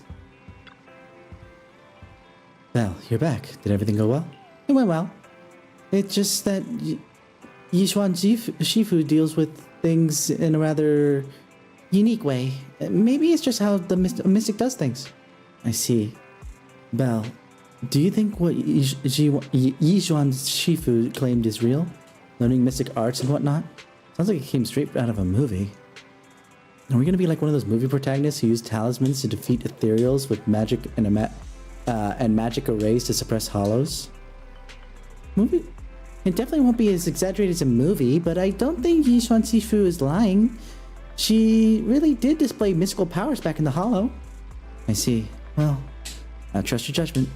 Plus, the mayor must have his reasons for choosing her to teach us. Yishuan Shifu said the mayor would have us help her on some investigation. I wonder what that is. Either way, we'll find out soon. There's no rush. Well, you've been so busy recently, you should take a time to have a break. And now we are done. Huzzah. Oh, hi, Rena. You know what? Yeah, let's do Rena right now. Hello, manager. I'm here to pick up the videotape we said. This is the one, the black LP player. Thank you. I'll go register for this rental right now. Oh yeah, do you have a combo where you can also rent a VCR too? You know how many people have asked us about that? Maybe we should start thinking about adding that to the business plan, bro. Just saying. Victoria Housekeeping doesn't have anything that plays videotapes, so I wanted to watch the. So if I want to watch a videotape, I'll have to borrow a VCR machine. Then come watch it. Come watch it with me in the store then. Exactly. Just add it as another feature type thing, you know? Huh? Really? Of course, it'd be nice if someone helped me find the song, but wouldn't that get in the way of your daily work? Checking video tapes for content is also part of my daily work. I see. Then it would be my pleasure. Please watch it with me. And so you watch the black LP player together with Rena in the workshop. Oh, this is the song. I didn't expect to find it after just the third advertisement. Looks like we're in luck. We're done already. Do you mind if I finish watching this videotape here? Be my guest. But most of the latter part is just ads. Is there a specific scene you want to watch? Not really. It's just that, well, I've suddenly found myself drawn to those advertising phrases I haven't heard for ages. Here's a little secret. I'm really good at memorizing advertising slogans. I feel like the new voice isn't as prim and proper as the old voice for Rena. And that's my biggest issue. But other than that, she's pretty good. During my childhood, TV was off limits for me, except for that half hour after dinner when I joined my family to watch the news together. But I had no interest in the news back then. Instead, I was more interested in the ads that came after it. So, I started playing a game, memorizing the advertising slogans with my family. Memorizing advertising slogans. What kind of game is that? I will say that, you know, not that I played that game with my family, but like similar type games where you're memorizing certain things about things that really don't have much relevance. It was just a little memory training game to them. But for me, it was a way of getting to watch the ads just a little longer. Rather than listening to me explain it, why don't you give it a try, since we have the chance? As for the rules, we'll need to adjust them slightly, given that we're watching on a tape. Looks like they I don't want to say it's the new dub that broke that first line. It might have been that way from the beginning and they just didn't redo the text. You take the remote. You can press pause at any time. Then, I'll recite the next line of the ad slogan. Those ads are pretty old. Are you sure you still remember them? Well, get ready. New arena begin the ad slogan memory game. When you press pause, when will you press pause? I'm gonna say at a random time. Pause. Serena, what's the ad slogan? Easy peasy. This is an ad for the focus camera, and the next line is, whatever matters to you is our focus. She answered that correctly. Next line, the next question has to be more challenging. Yeah, when nothing's on the screen. Okay, pause. I deliberately picked a scene with only a white background. Not so easy this time, huh? A picture like this can only be one product.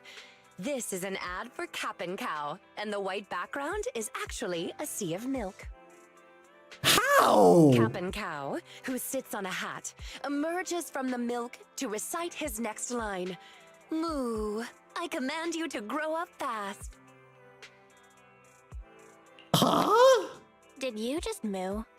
Like a cow? I didn't throw it in just for fun. It's part of the slogan. I'm just trying to replicate it as faithfully as possible.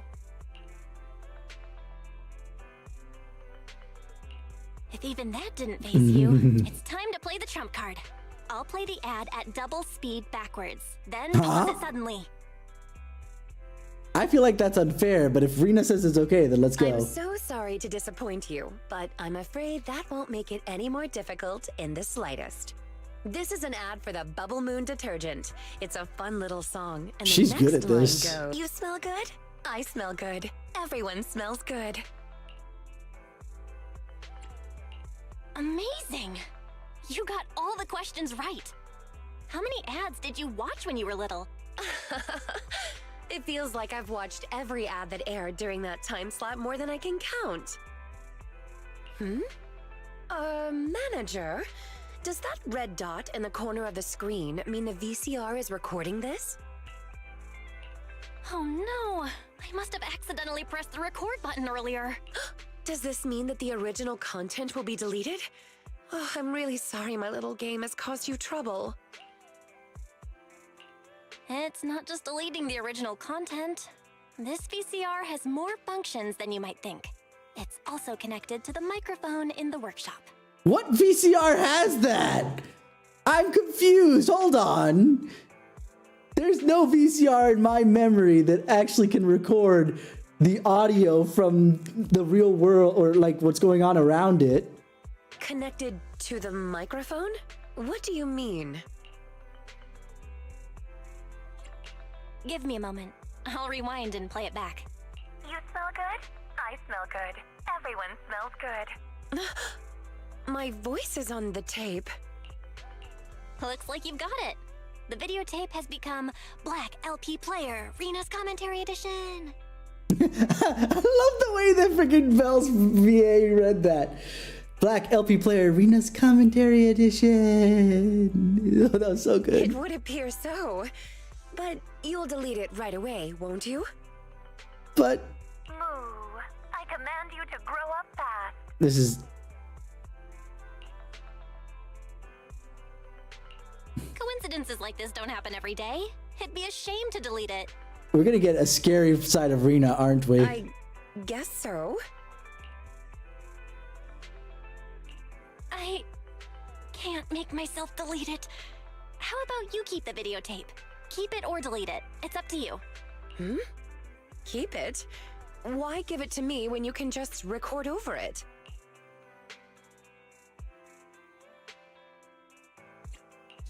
It's rare we get to capture a precious moment like this.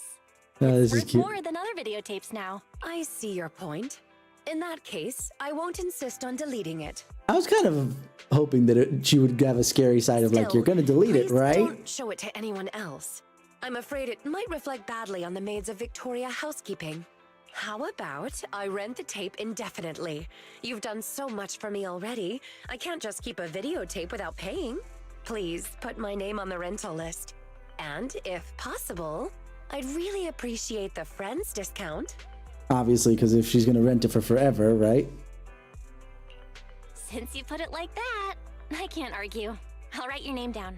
Take good care of the tape. Don't worry. I'll treat it with the utmost care. I might even take it out once in a while to reminisce about this moment. I was kind of disappointed in that regard, but that's okay. I didn't just find the song I was looking for, I got something even more surprising. I'm so lucky to know you, manager. Thank you so much for your help. This is one of the few times where we actually watch it down here in the workshop instead of up in my room, right? It's probably because we needed one that had that microphone bit, which this VCR apparently has. That would be my guess at this point.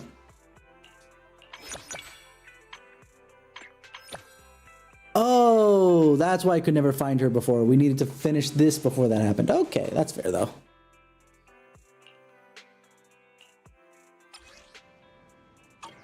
Because I did try to look for her before, but she didn't show up. I'm like, but I pulled her.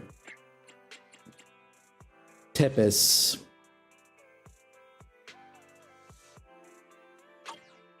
In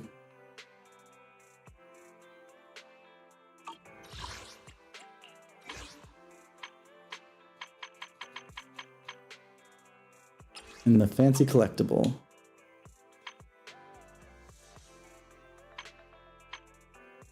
Yeah, there it is. At least I knew that it was definitely a locket of some variety. I just forgot about it between when we got it and the next part.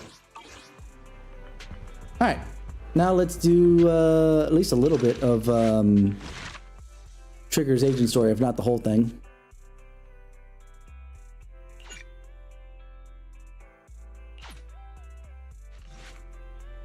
This is a story that took place in the past. A story of a rookie proxy named Phaethon who meets a young lady at the crossroads of fate. Oh, wow, this long ago?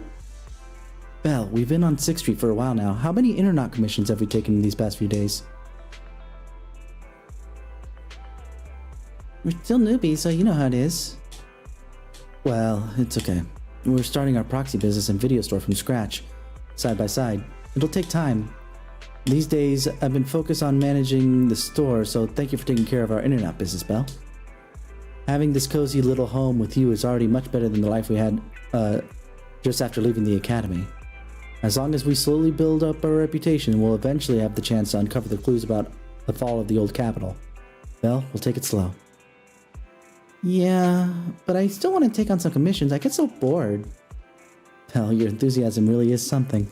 But your troubles will soon be resolved. I saw how hard you've been searching for commissions, so these past few days I found an intelligence broker on internet who can introduce commissions to us.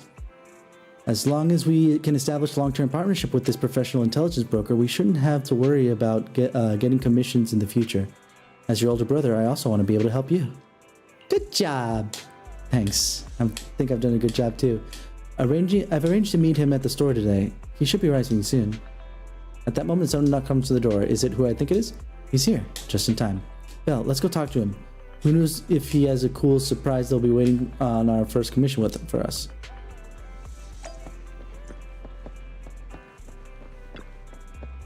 At the front door is open, a man in a suit walks in. Although he wears a friendly and reliable smile, there's still something slightly off about him. Aha! Yes, we know this man. Belle, allow me to introduce you to a future partner.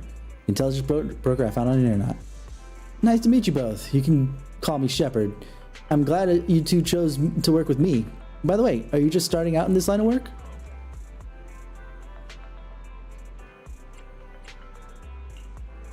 I understand. It's normal for rookie proxies for the two of you to have a hard time finding commissions. But please, don't worry. And as intelligence broker, I exist precisely for people like you. Let me check my notes. Your name is Phaethon, right? What kind of commissions do you usually specialize in? What an energetic response. These days, many young proxies lack the energy you have. That being said, combat-related commissions might be a bit tricky, right?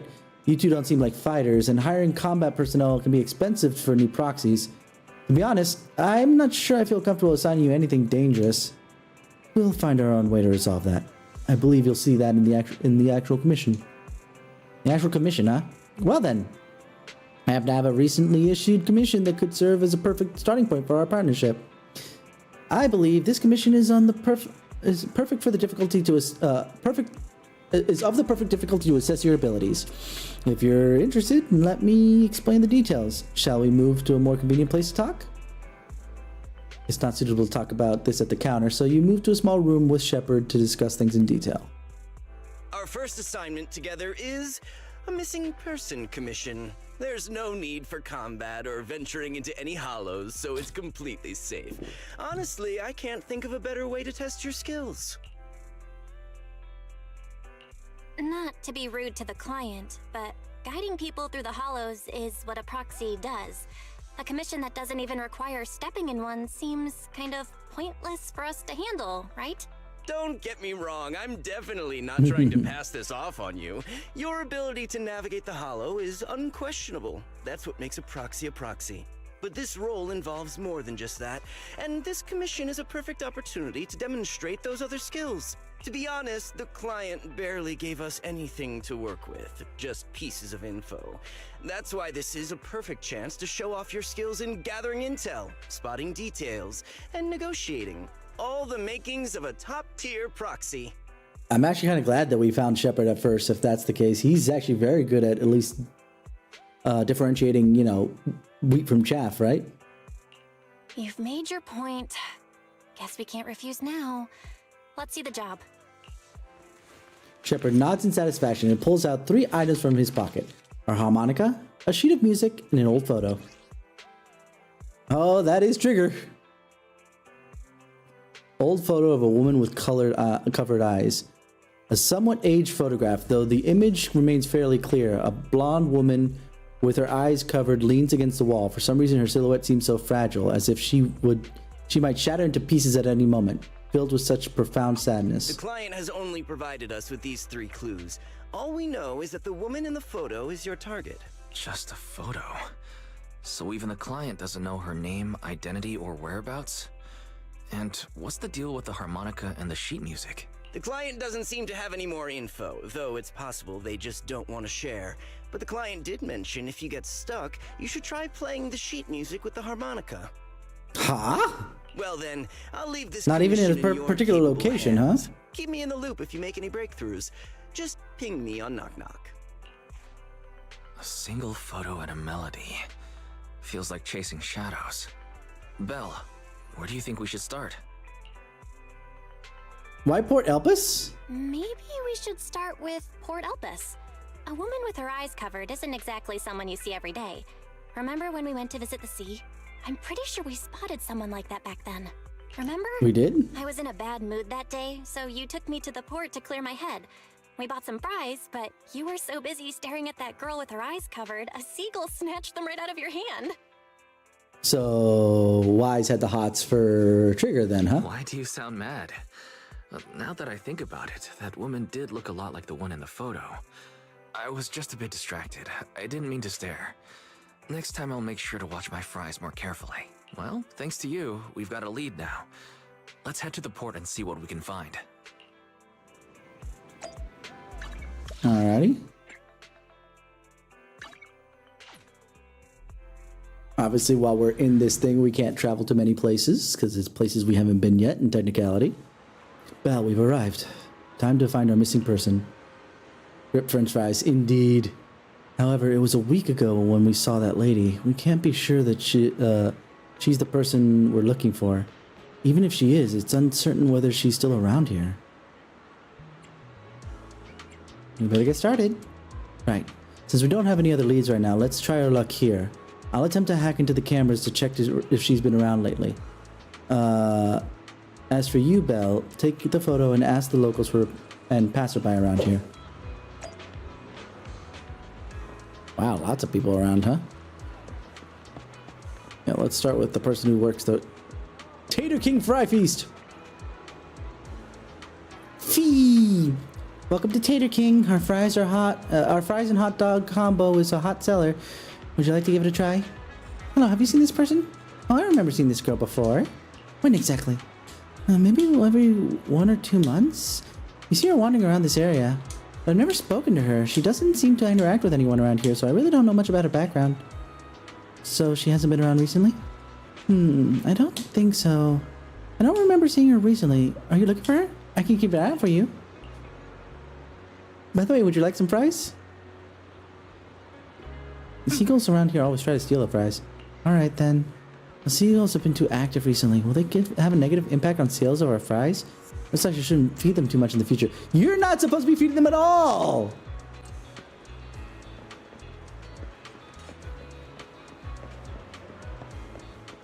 It's rare that we get to go up there, so...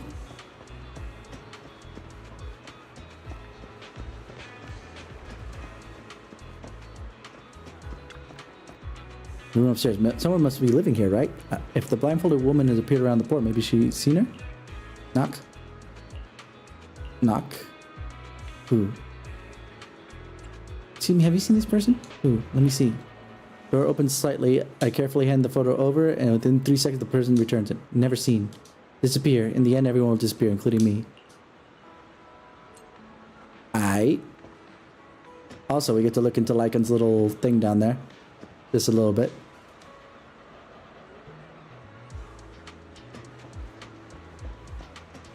That was cool.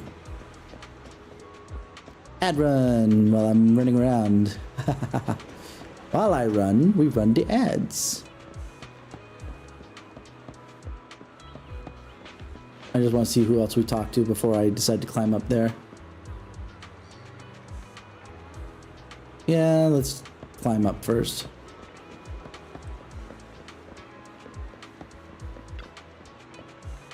If we could climb the lighthouse and overlook the entire port, maybe we'll find the spot the blindfolded woman somewhere. Let's go. Hey, what do you think you're doing? This lighthouse is currently off limits. No one is allowed to enter. Sorry, I didn't know. If I hadn't shown up, you would have just gone straight in, wouldn't you? The lighthouse has not been properly maintained for years. If something happened to you, who would take responsibility? Besides, what do you need to go up the lighthouse for? I'm looking for someone. Have you seen this person? Let me see. This girl does have a rather memorable appearance, but I don't remember seeing her here before. I think she might have been here before. Is that so? I usually keep around the lighthouse. If she was on the dock's walkway, I definitely would have seen her. If you're looking for her, I suggest you checking around there. At the very least, I haven't seen the girl near the lighthouse. Alright, thanks. Bye, McDone. Oh, okay, so it's just talk to 3 people and we're done. Now I'll hold off until the ad break is done.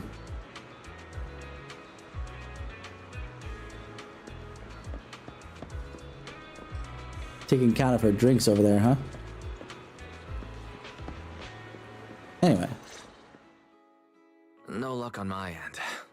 Belle, did you find anything? I was wishful thinking to assume that a quick stroll through the port would solve this. But since we're here, might as well give the harmonica a try. Whether it works or not, you owe me some fries before we head back. Wait, what? I'll do whatever you say, but Belle, would you mind giving the harmonica a try instead? I'm curious to how it sounds. Wow, you sure know how to set me up. I'm telling you now, though, I can't promise what it'll sound like. You bought the...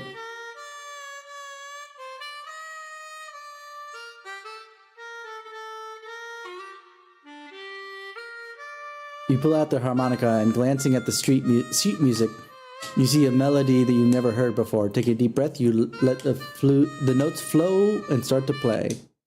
It was pretty accurate?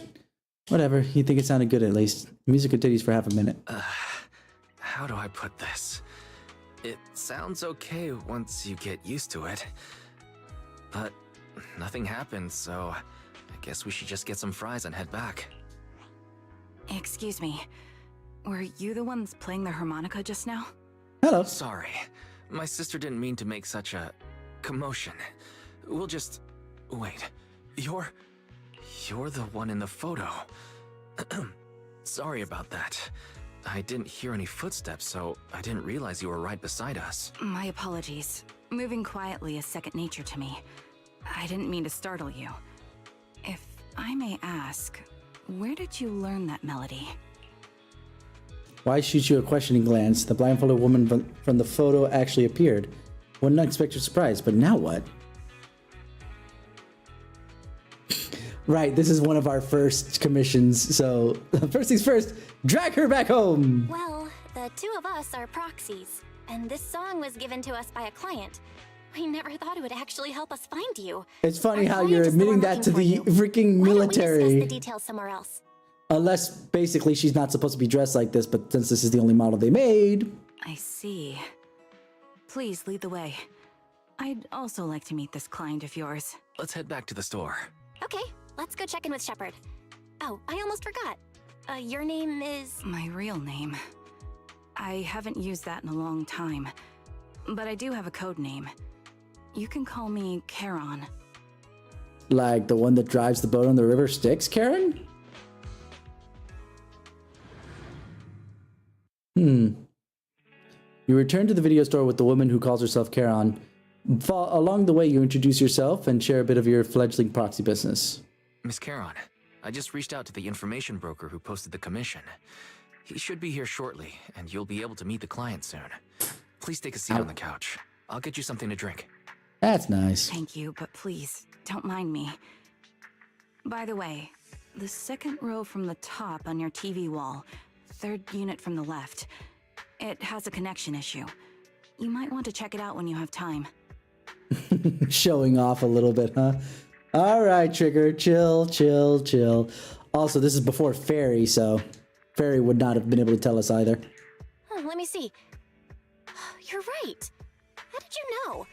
No wonder there's been some lag lately. I rely on my hearing. I lost most of my vision in an accident. I can just about make out the outlines of my surroundings. To move around like an average citizen, I've trained my other senses to be extremely sharp. I heard a faint buzzing sound.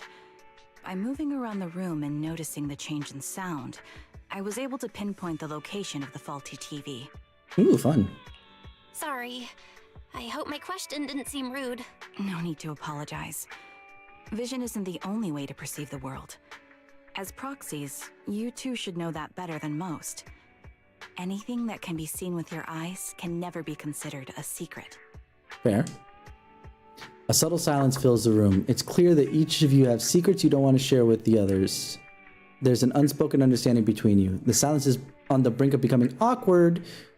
As the silence on the brink of becoming awkward, a knock sounds at the door from the outside of the shop. It's me again. You two found the target already? Wow, Phaethon, you guys are incredible. If you're always this fast, you could take on anything. I'm glad you're impressed. But why do I get the feeling you aren't very happy? You look a little uneasy. Where to start? It's great that you were able to find the woman in the photo, but there's a new problem.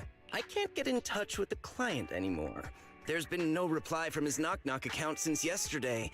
I brushed it off at first, but there's still no reply today. Just when I thought he might have skipped town. They found the target at first, but at what cost? Those poor French fries will give you... Who sends something like that in normal circumstances? Gone forever. I knew it was something like that, so I got the gist, for sure.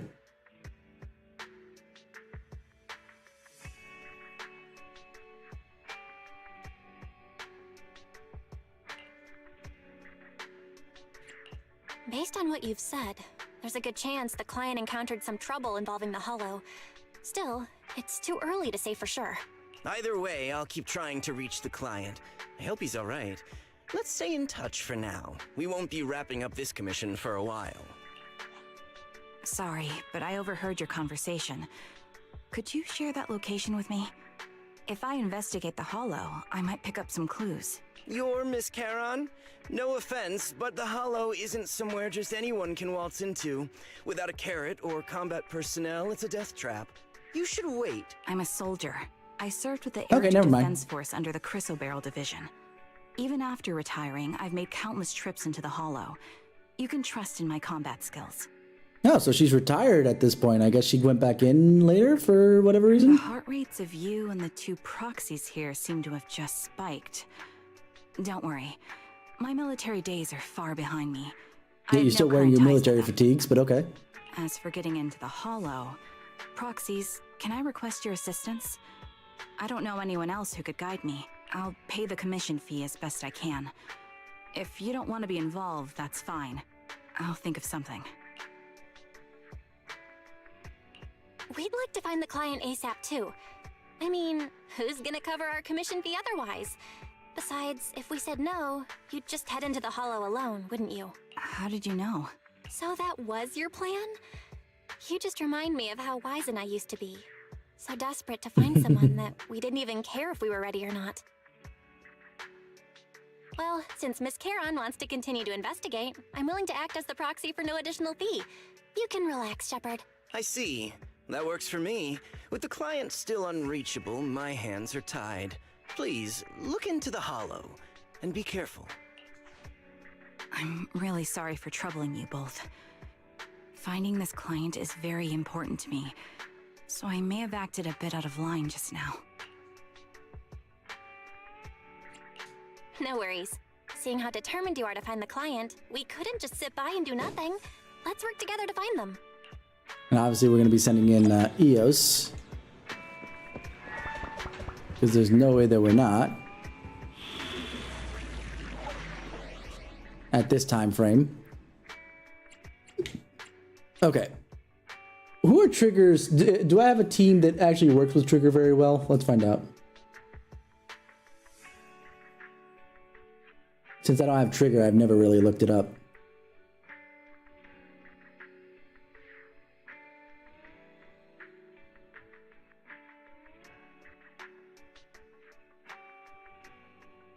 Ambi, Zero, Yanagi. Oh, there's a Miyabi team that requires Yanagi. Okay, there's an Evelyn team, so Evelyn, Trigger, and Astra. Okay, we'll do that. Because everything else requires frickin' Ambi or Yanagi, which I have neither nor. Aight.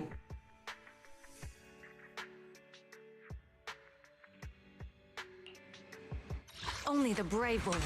I'm at your... Which asset? It's my duty to protect the asset. This only is the con. Let's make a grand entrance. All right, let's roll.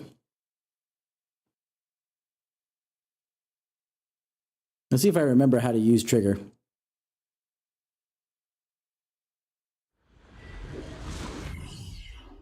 I'm not certain about that.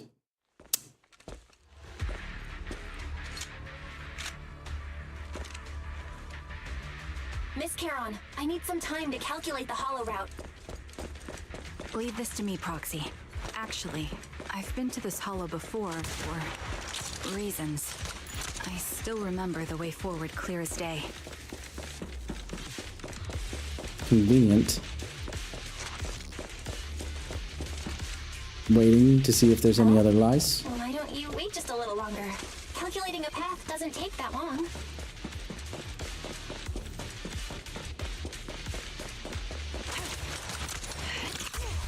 I'd be more efficient to retrace a path I've already walked. Please come with me, Proxy. Here.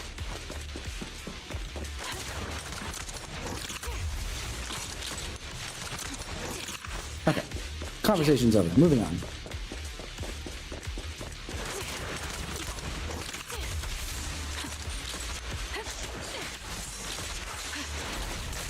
Ether vision activate.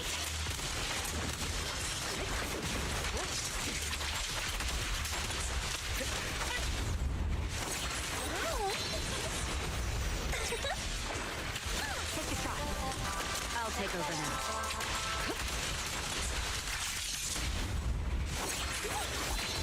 Path ahead. It should be right around here. I wasn't here too long ago. One moment, Proxy. I might have misremembered. I just need to think. Opening fire. I'm sure you're well aware that hollows undergo periodic facial distortions and reconstructions. Sorry for being so presumptuous, Proxy. I got ahead of myself and made things difficult for you. Let me wait to see if there's anything else here. It's no trouble. There's a fissure nearby. We can use it to get back on the right path. Not like we ran way too far, but whatever. Let me lead the way from here on out.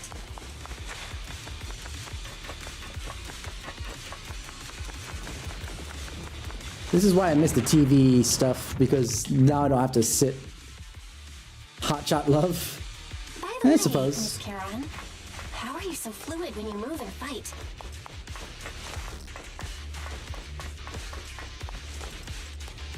Is it because of your sharper hearing and heightened senses? You're a little excited there, Belle.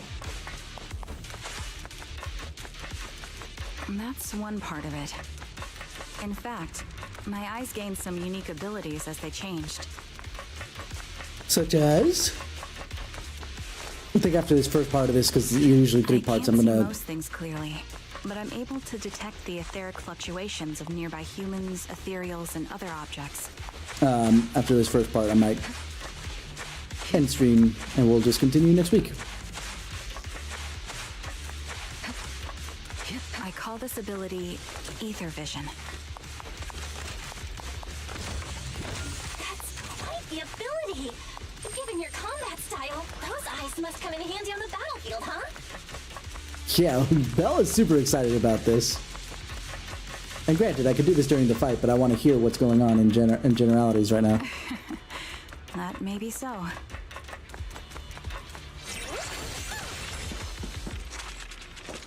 Alright.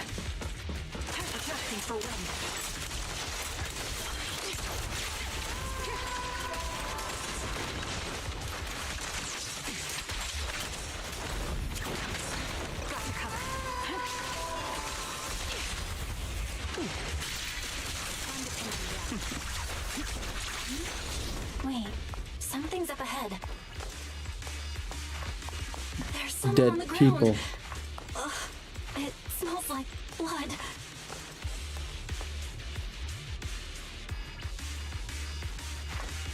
Hold on, let me bring in our actual. Engaging head on. A man and a woman lie collapsed on the ground with an unmistakable smell of blood emanating from them. Following the source of the scent, you see bullet holes at their bodies. Check their condition. No signs of breathing. Their heartbeats and pulses are completely gone. These two are dead. Cause of death appears to be severe blood loss from long-range gunshot wounds. Time of death probably within the last 1 or 2 hours, just before we entered the hollow. Which means, this isn't just a case of losing contact with our client. Someone's been killing people in this hollow. Though I don't sense the killer anywhere nearby right now, there's still a chance there's still active somewhere in the hollow. Proxy, don't stray from my side, I'll keep you safe. Those two. I really want to take their bodies out of the hollow, but without knowing the killer's whereabouts, moving them would be too risky. Proxy, mark these coordinates. Once we confirm the area is safe, we'll come back to retrieve their bodies. I'm sorry, the ground must be cold. May you rest in peace. What could have happened? Who did this? This is an early commission for them, so... Given the depth of the wound and the caliber of the bullet, the killer was a sniper, just like me. Is someone trying to get you in trouble? You think? Proxy, stay vigilant and get behind me. The killer may still be nearby.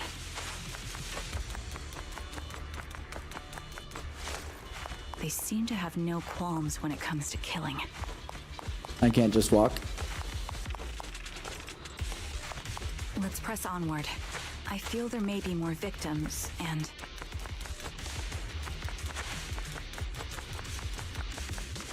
I hope nothing's happened to the client.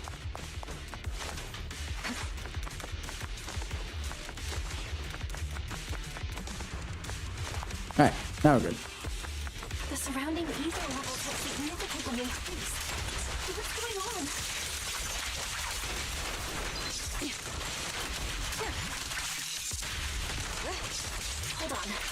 find what's causing the ether level increase.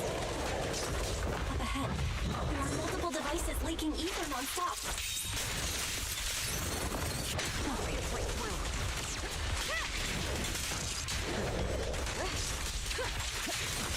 These are high-pressure ether storage tanks, filled with highly concentrated ether.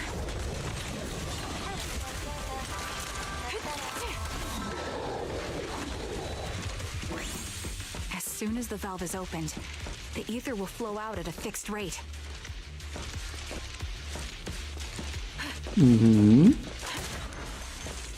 Such high ether concentrations will make the nearby ethereals more active and cause more to show up.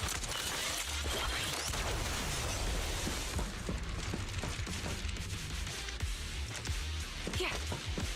Charon! It'll be dangerous if we keep moving forward.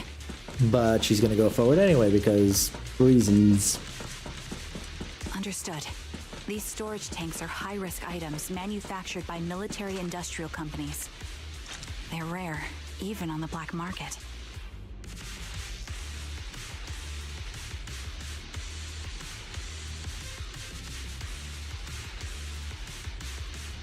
Several of these storage tanks appearing in the hollow is a clear sign that our opposition has malicious intentions.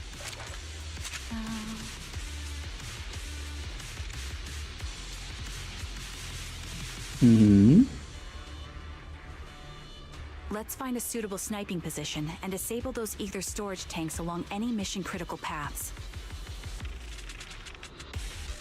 Wind speed and direction confirmed. Let's keep moving. My ether vision ability is perfect for dealing with such ether-laden objects. This is why we still need the freaking TVs. It takes forever to get through this stuff because I can't do anything to advance it any further. To lessen the threat of ethereals on our path. Then we can proceed.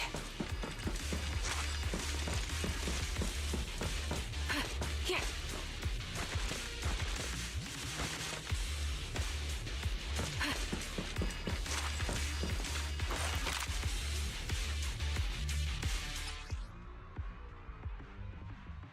Okay, press RT for a single shot.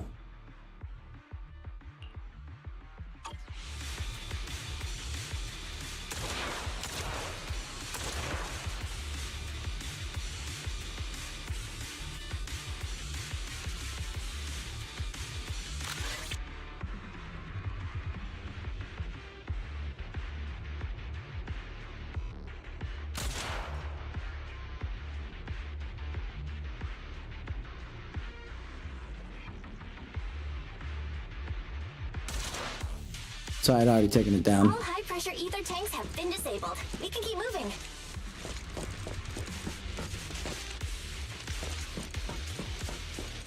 Here. Wait, Charon. I'm detecting 4 life forms up ahead. Let's go take a look.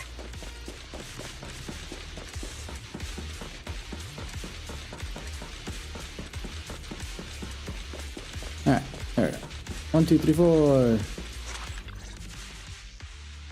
Proxy, there are 4 people over here. They're all still alive. I'm not detecting any ether fluctuations from any other life forms nearby. Great, that's a relief. Charon, can you confirm their condition? Confirmed. 1 is seriously injured. A bullet pierced their lung. The other 3? No internal injuries, just a few minor wounds. They're all unconscious. The one with severe wounds. His etheric fluctuations are nearly completely gone. He's beyond saving. Who are you? Help me. It hurts. So cold. I don't want to die. You're gonna. There must be something we can do.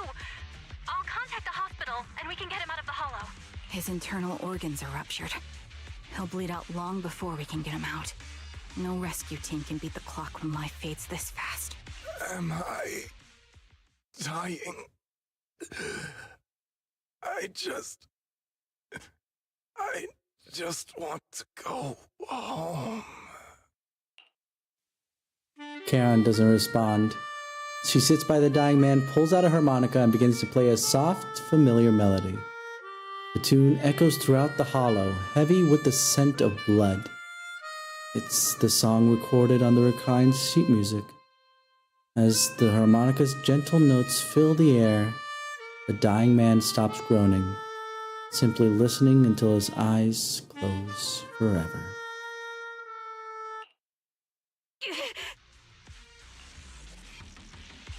Karen, are you okay? Did you get hurt during the fight just now? I'm fine, don't worry about me. As I mentioned before, these eyes of mine have their uses, but they bring just as much inconvenience. The rejection reaction you saw just now was one of them. Staring into death. It's not something I handle well. Ah, I see. My head. Where am I? Who are you people? I remember now. There was a madman, a lunatic who tied me up and dragged me into the hollow. You're not. I'm not the lunatic you're talking about. Can you stand? There are 2 more unconscious survivors here. If you can, help us carry one of them. Let's get out of here together. Leave? We can leave this place? What about that lunatic who shot at me from the shadows? The culprit should be gone by now. Karen, let's get the survivors out. Follow me. Oh, that's it. Okay. I was gonna try, but it looks like we're just going.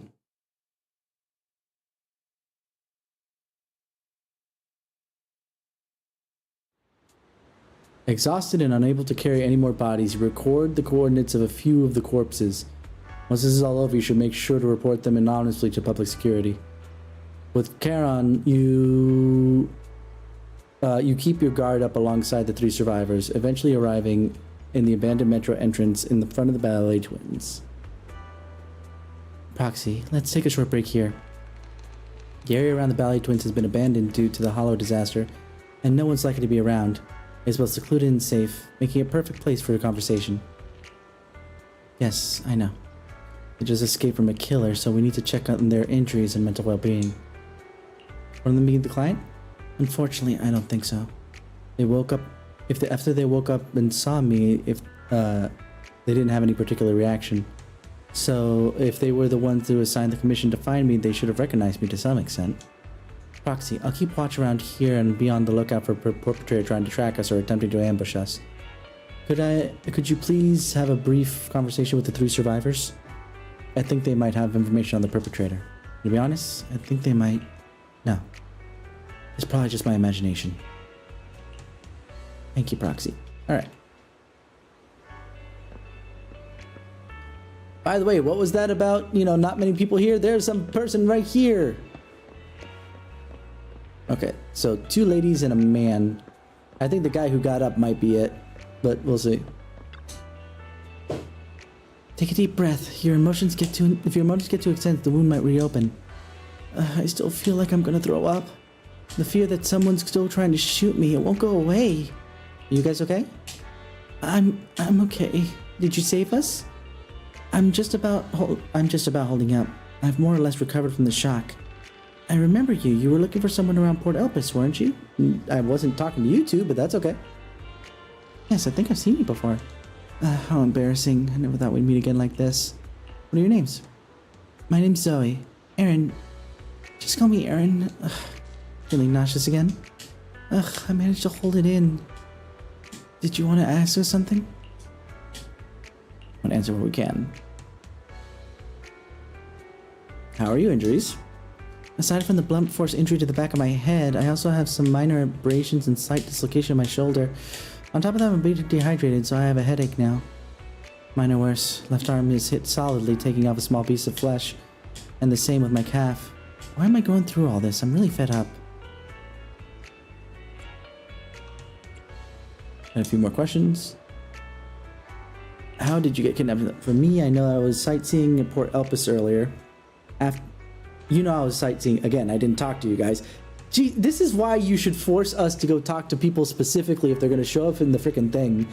Or make us do every single stop, not just 3 random ones. Because you'll end up not talking to the people that are most important at that point in time, huh? How about that? After that, I was on my way back home, driving a deserted road, when I seemed to hit something, so I got out of the car to check. A few seconds after I got out of the car, someone hit me from behind and knocked me out. I saw the bump on the back of your head. You could feel it. Let me take a look. Yeah, there really is a bump on the back of your head. As for me, I was sitting at home with my friend when someone pried open the lock and tampered with our food or water or something. I don't know what they did exactly, but shortly after we ate, we both passed out. Were we the only 3 rescued from the hollow? Did you see another woman? Just 3 of you.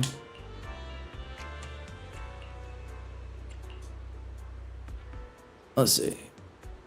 After I woke up, I found myself tied up, lying alone in a corner of the hollow with ethereals wandering nearby. If I didn't make an escape then and there, I'd be doomed. So I found something sharp and cut through the rope. After freeing myself, I was about to run when a bullet grazed the top of my head from above.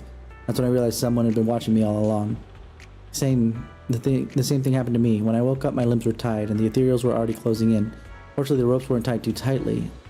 I used a broken iron railing nearby and eventually managed to cut through them. But I barely ran a few steps and the bullet hit my left arm. I could only grit my teeth and run for my life. Ugh. If she keeps talking, she'll throw up again. That manic shooting from the shadows, they seem to take pleasure in watching us, our frantic attempts to escape. Oh, is this like the most dangerous game, basically? They could have killed us right there, but they deliberately aimed a shot slightly off target, giving us just enough strength to keep struggling. Under the threat of the ethereals chasing me and the sniper's fire, I don't know how long I ran. Eventually, I managed to reach an area where ethereals were less active, but that manic shot me with a tranquilizer and passed out again. Same here, now that I think about it, we must have passed out in the same area. Take some time to calm down.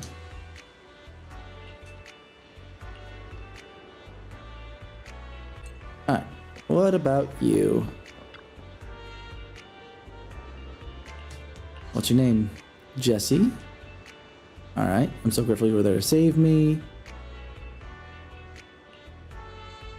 There's some questions I want to ask you. I really don't want to remember what just happened. You did save my life. How are your injuries? Dehydrated? Some abrasions, no major wounds.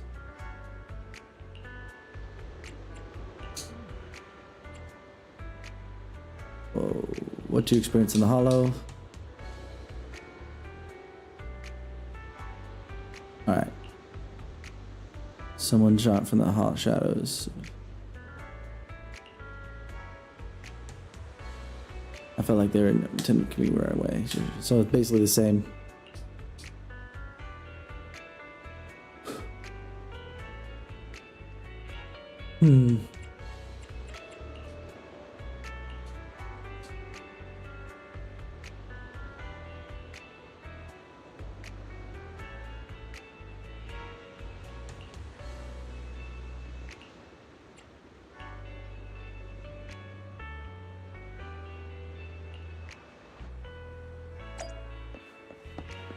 Trigger.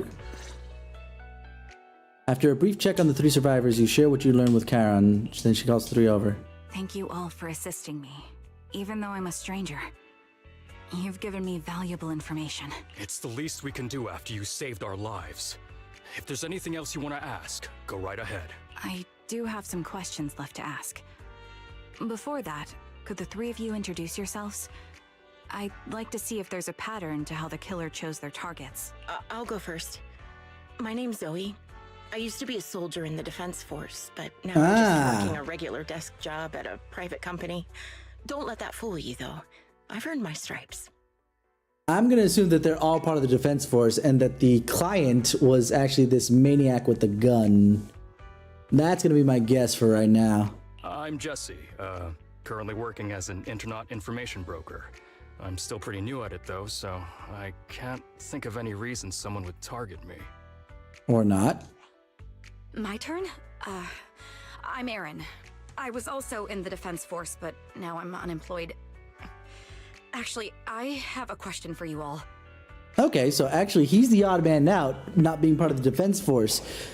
Huh. He's looking super sus right now, I'll tell you what. Did you see my friend when you were in the hollow? She's about my height with shoulder-length blonde hair and No, a we mole saw under blue her hair. eye. We were kidnapped together, but I can't find her anywhere now. If I recall correctly, we didn't come across anyone like that in the Hollow. among both the survivors or the bodies. It's all right. I'll keep looking. I hope she's okay. We were always inseparable. We even planned to visit Scott Outpost together for Remembrance Day. I never thought something like this would happen. Remembrance Day? What's it about? As the name suggests, it's a day organized by the Defense Force for the families of deceased soldiers and veterans. People gather to mourn their loved ones who died in the fall of the old capital and find comfort in each other's company. I didn't know the Defense Force did that. Huh. Maybe I should go check it out. If I can't find her anywhere else, I'll head to Remembrance Day alone. Maybe she'll show up there. Was your missing friend also a member of the Defense Force? Yes, she and I were in the same squad. Obsidian Division's Cartis squad.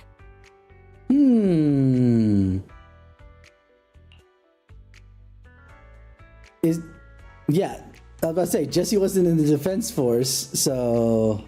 This sounds like a series of murders targeting the Defense Force. But Jesse wasn't with the Defense Force. No, you're probably not far off. Jesse claims to have been up front, but he neglected to mention he was once part of the Defense Force. Right, Jesse? I'm gonna assume that Zoe and Jesse both work together. Well, that's... I just don't like bringing up my past in the Defense Force. It's not like I'm trying to hide it. They're just memories from my time there that I'd rather forget. I'd like to know which divisions they were a part of, because that might have helped too. Obsidian Division's Noct Squad. Okay. That's the absolute truth. I was also in the Obsidian Division, Impura Squad. I don't know who those who died in the Hollow were, but it seems the killer really is targeting members of the Defense Force. But assuming that Obsidian Division is not the only division in the military, then they're targeting Obsidian Division in specific. Wait a second. If I remember correctly, during the fall of the old capital, didn't our 3 squads work together on a mission outside Hollow Zero? We did? I don't really remember. I have a vague memory of it, but there were so many people on the mission, I don't remember your faces. Thank you all for the information. I'm starting to see a pattern in the killer's choice of targets. But there's something else I need to ask. I came to this hollow because someone I'm searching for sent me its location. And that person was likely being held by the killer as well. Or is the killer, to be fair. Did you see anyone else? The 3 survivors exchanged confused glances before shaking their heads at Charon. You're not giving us much to go on. At least tell us what kind of person you're looking for. Male or female, what they look like. Can't offer much help without that. Sorry, I don't have much else to share. Even so, if any of you remember anything else that may be useful, please let me know. This is very important to me. You don't even know who they are, yet you're so determined to find them. Is it really going to be an issue if you can't find this person? Maybe. I've been searching for someone for a long time. They might be the key to achieving my goal. I see. Whatever happens, I hope you find them. If there's anything I can do to help, just let me know. Thank you. But please, prioritize your own safety. If the killer is targeting former Defense Force members, there's a good chance they'll come after you again. Stay vigilant. Of course. Once I've checked out Remembrance Day, I'm locking myself in my room and throwing away the key. Return to random play with Charon. Even after questioning those 3 survivors, the clues we have so far are insufficient. Our goal is to find the missing client. Right now, we only know that he was likely kidnapped by the perpetrator. But we have no idea who the perpetrator is or where they went. Karen, do you have any ideas? I think the other proxy's right. The information the 3 survivors provide is limited, and with our current information, it's hard to deduce where we should go to find the next to find the client. Our clues are for dry. But we still got something out of it. At least now we know that some characteristics of the perpetrator: a sadistic sniper with a grudge against the Defense Force. They're meticulous in planning and avoid open confrontations and are obsessed with committing crimes in the Hollow. By these characteristics, the hollow coordinates, we might be able to deduce the general area of the perpetrators operates. Let's, as well as a potential base about where they might have placed the kidnapped victims. But that could take quite a lot of time. Yes, and we're narrowing down the search. The perpetrator might continue committing more crimes. Karen seems somewhat agitated. The lack of clues plunges you all into silence. Just as you're about to accept reality and start organizing the current clues to narrow down the search, the door opens. Someone's here. Belle, I think it's Shepard. He's at the counter. No kidding, we can see them from here. The intelligence broker might have something important to tell us, Proxy. Let's talk to him first. Shepard? Phaethon, you've already been to the Hollow and made it back safely? Did you run all the way here? Do you need a moment? We've already been to the Hollow, but unfortunately, we haven't found the client yet. I'm fine. Did you find any clues there? There are traces left behind. Signs of a kidnapping. It's very likely the client was involved.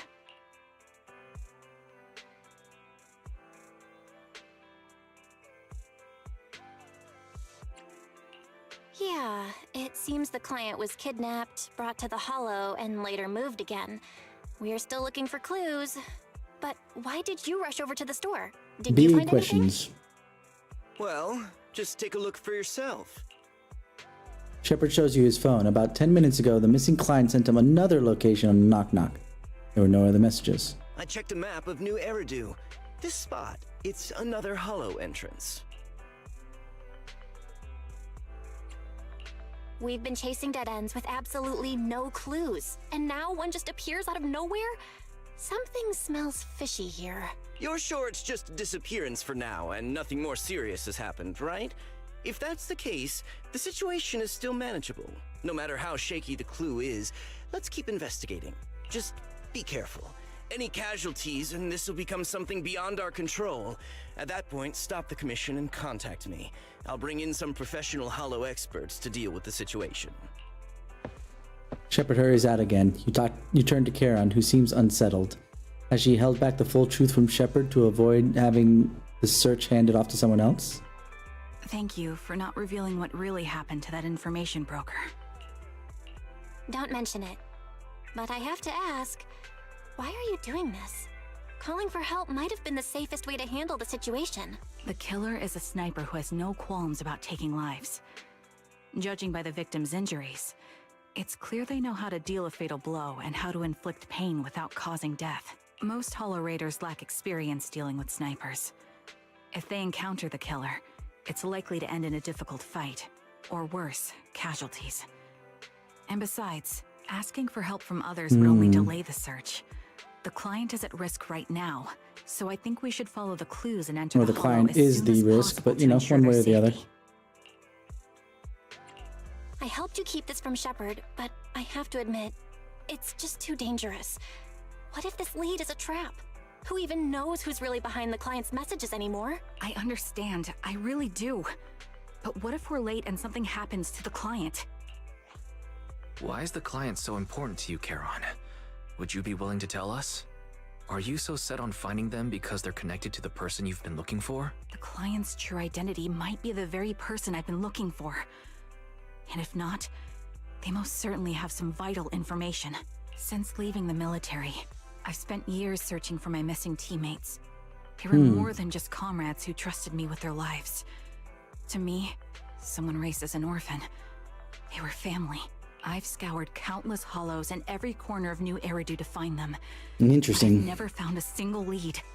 Until I met you and heard that melody on the harmonica. It's called Homecoming. My squad leader composed it. Only our squad knew it. And yet that client of yours not only knows the song, but also gave you the sheet music. Please, Proxy. This client is the only lead I have left. I'm certain my teammates are still alive. If this trail goes cold, I don't know when I'll get another chance to reunite with them. I see. If they're still alive, there could be really no traces of them. If they're still alive, could there really be no traces of them after all these years? Why's gaze towards you seems to convey such a question. But then, thinking about how you're also searching for your teacher, it doesn't seem all that hard to understand. I I get how anxious you must feel. Let's face this together. But this time, we really need to be extra careful. Thank you, Proxy. I feel much better knowing I have your support. You can trust me. I'll protect you if the killer is really waiting for us in the Hollow. We'll make it out in one piece.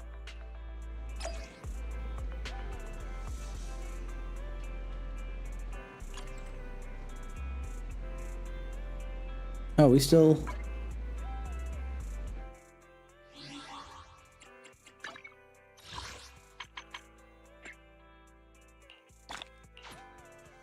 Wonderful.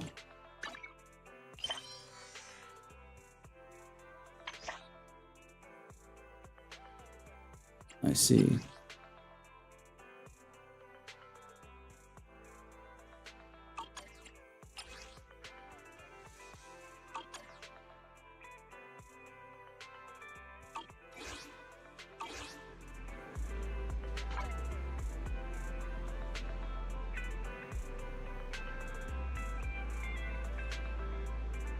You know what? Let's do this last one and see if that's enough to kick us out.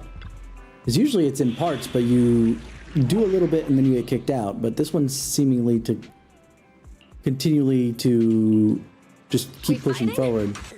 Need something? Asset confirmed. Preparing to move out. Only the brave will win. It's up. Is the concert starting? Let's make a grand entrance. Let's go.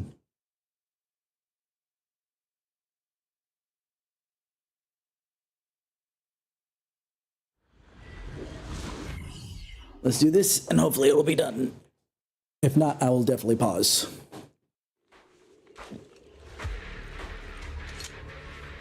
Let's see. Looks like there's something here. Is this a communicator?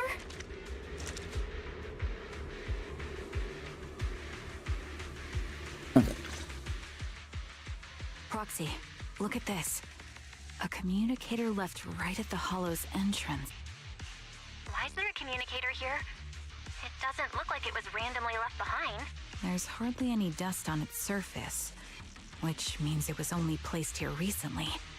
It looks like someone wants us to use it. Oh, such decisiveness. Following random location info without even thinking twice. I'm glad, Sniper of Liar Squad. Who are you? And by Sniper of Liar Squad, are you referring to Charon? Sniper. Or should I say Charon now?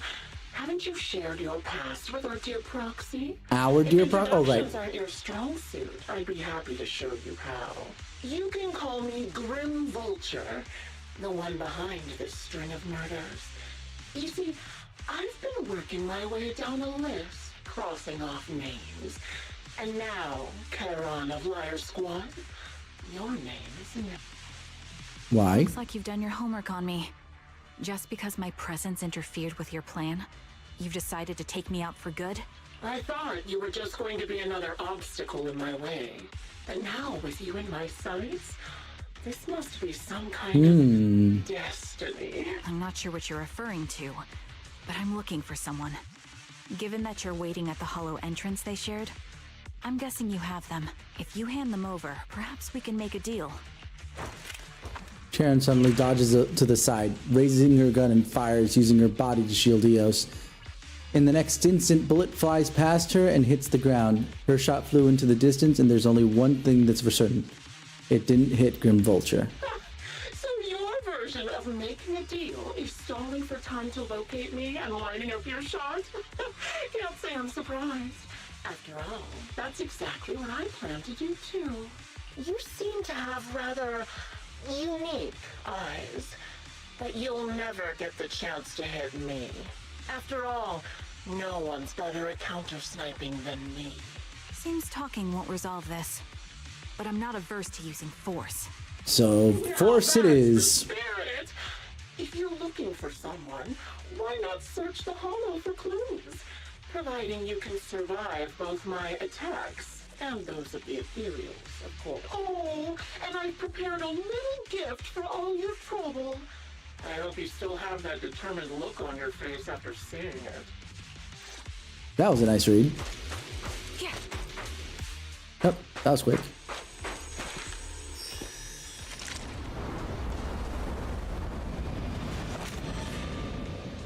Watch out for Grim Vulture taking shots from afar. Attacking from our blind spot. Here. Nothing we can do? I'll do your nose.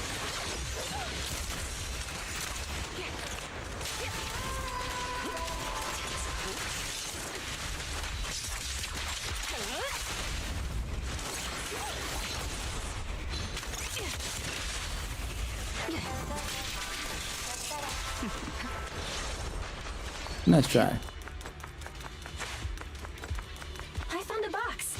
Something feels off about it. Why so? A rather creepy box, giving off an unsettling stench. You have a bad feeling the opening would be asking for trouble. You glance at Karen beside you who had fallen silent. Clearly she's having the same feeling. Right now she's hesitating about whether to open the box. Karen opens it anyway.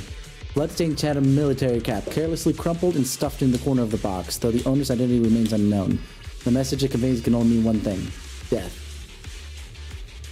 Karen reaches out and picks up the military cap from the box, her fingers tracing its shape, her lips tremble. I'm okay, Proxy. If my sense of touch isn't deceiving me, this appears to be the outfit of my former teammate wore, or a replica of it. So this is the surprise Grim Vulture mentioned. I see now. Let's keep moving, Proxy. Karen goes silent. Yet as she chambers another round, you can sense her hands trembling slightly, while her grip grows even stronger. You still remember what's inside the box, right? Your loyal teammate's cap. The one Styx always wore. Ah, that's why she goes by Kara on Styx. Ha. Curious as to how he died? I'll tell you. He took his I'm own curious to life. see. No, it wasn't much different from being offed by ethereals.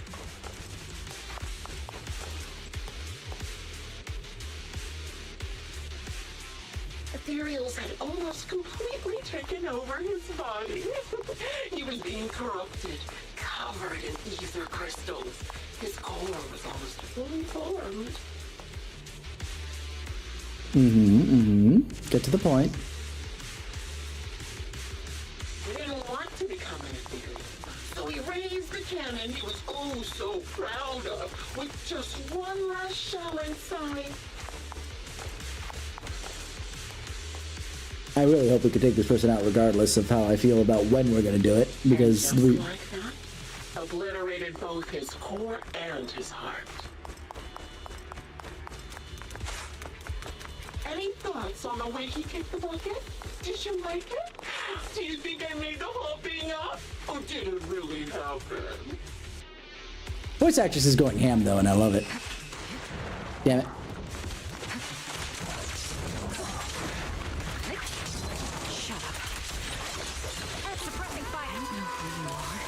But you'll pay for insulting him. Heads up.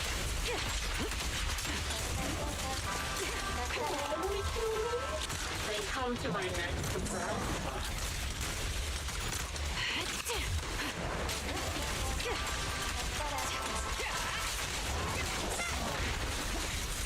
We fight together.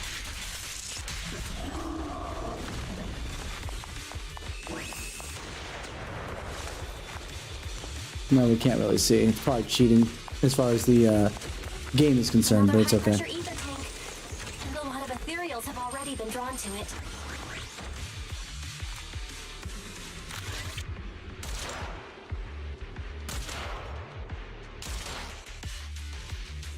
We did it, Proxy. Let's keep moving. The second box emanates an ominous aura that unsettling stench seems to warn you of its contents. Just like the previous box, will give you an absolutely wretched experience. Karen's breathing grows heavy. She stands still for several seconds, seemingly trying to control her emotional turmoil. Karen, don't put yourself. She opens the box. A pair of blood-stained, tattered military gloves lie twisted in the center of the box. It's clear that whoever placed them here hadn't just tossed them carelessly. They'd been deliberately arranged with malicious intent. Karen picks up the gloves, once again feeling their contours and icy touch. Her lips turn pale. Just as I thought. These are from one of my squad mates too. Karen. Let's keep moving, Proxy. Following this route should lead us to Grim Vulture's hideout. Fine. Karen picks up her weapon again, but there's an unmistakable tremor of unease in her voice. Acheron's favorite gloves. Acheron, oh god, yes, more.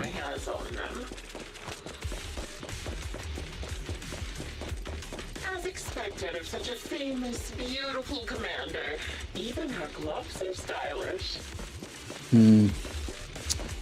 Oh dear. Her hands were missing.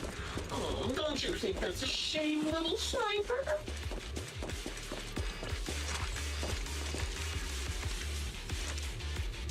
Such beautiful hands, yet they could no longer hold a sword. Ethereal's gnawed off her arms and part of her leg as well. Wind speed and direction confirmed. Let's keep moving. But she still had some I'm backbone. getting really pissy at this girl. Even in death. It's just as I said. She died from multiple fatal wounds. Even the most beautiful flower will wither without protection, won't it?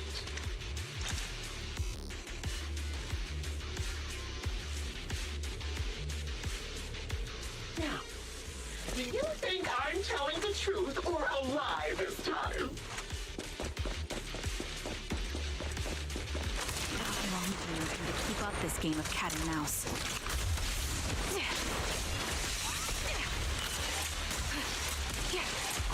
I'll be coming to your hideout soon. Wipe that smile off your face and wait. Wait and see what I'm going to do.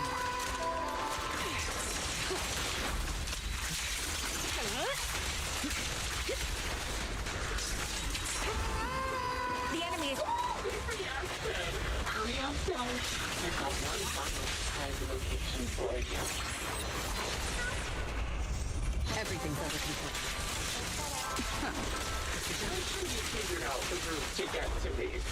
That's right. The surprise is at the end of the road.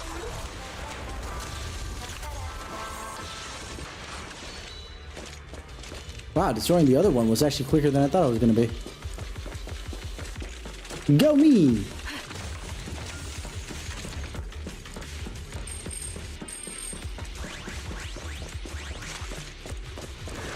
Recalibrating. Suppressing fire. I'll take over now.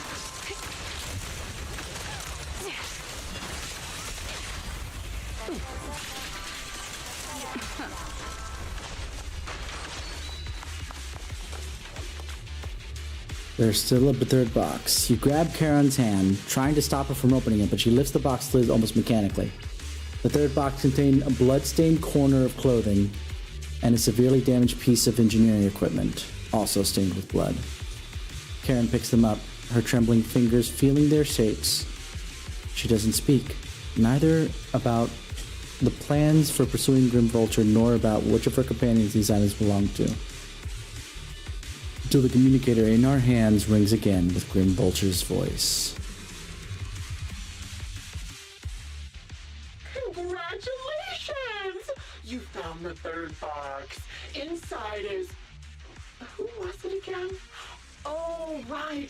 A piece of bloody fabric from Cocytus's clothes and some damaged engineering gear stained with Leafy's blood. Okay, hold on. So I know Acheron is definitely another death thing, just like with Styx and Charon, right? But Cocytus... The river of wailing in the underworld, so much like the river Styx. And then Lethe. Both of them sound familiar, but I can't 100% place them. A river in Hades... whose water, when drunk, made the souls of the dead forget their life on Earth. Okay, so basically everything... And just double checking. I know Acheron has more... Acheron definitely has No, I don't want the Star Rail Acheron. I was afraid of that. Acheron's an actual river in Greece, but what was it in Greek mythology? River of Woe in Greek mythology. Okay. Nice to know. There weren't enough boxes, so I had to cram them together. They're just a medic and an engineer, not exactly combat material, right? Surely you're not mad, are you? So it's funny how everything was named after rivers, except for Charon, by the way. Charon's face turns deathly pale. She silently picks up the bloodied items from the box, her spirit visibly shaken by the weight of these ominous relics. Enough already! Using her squad mates, her family to mentally torture her? That's vile. How much longer are you planning on doing this? Oh dear. Did I go too far? My sincerest apologies. Your sincerest apologies don't sound very sincere. My trap was so entertaining. I may have gotten a bit carried away, you know? Relax. The person you're looking for isn't here, and those are just fakes.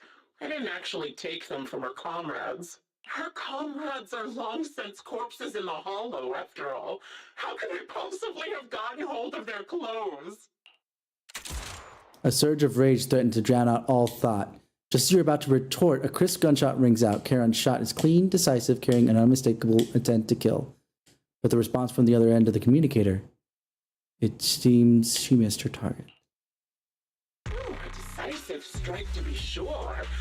But as I've already said, your awareness, sight, and experience mean nothing in front of a more skilled sniper. I didn't expect to kill you so easily. There was a subtle change in your ether fluctuations the moment I fired. That was all I needed. You knowing my past makes me feel sick. But after seeing that you're just a coward who feels fear from another's killing intent, it doesn't bother me as much anymore.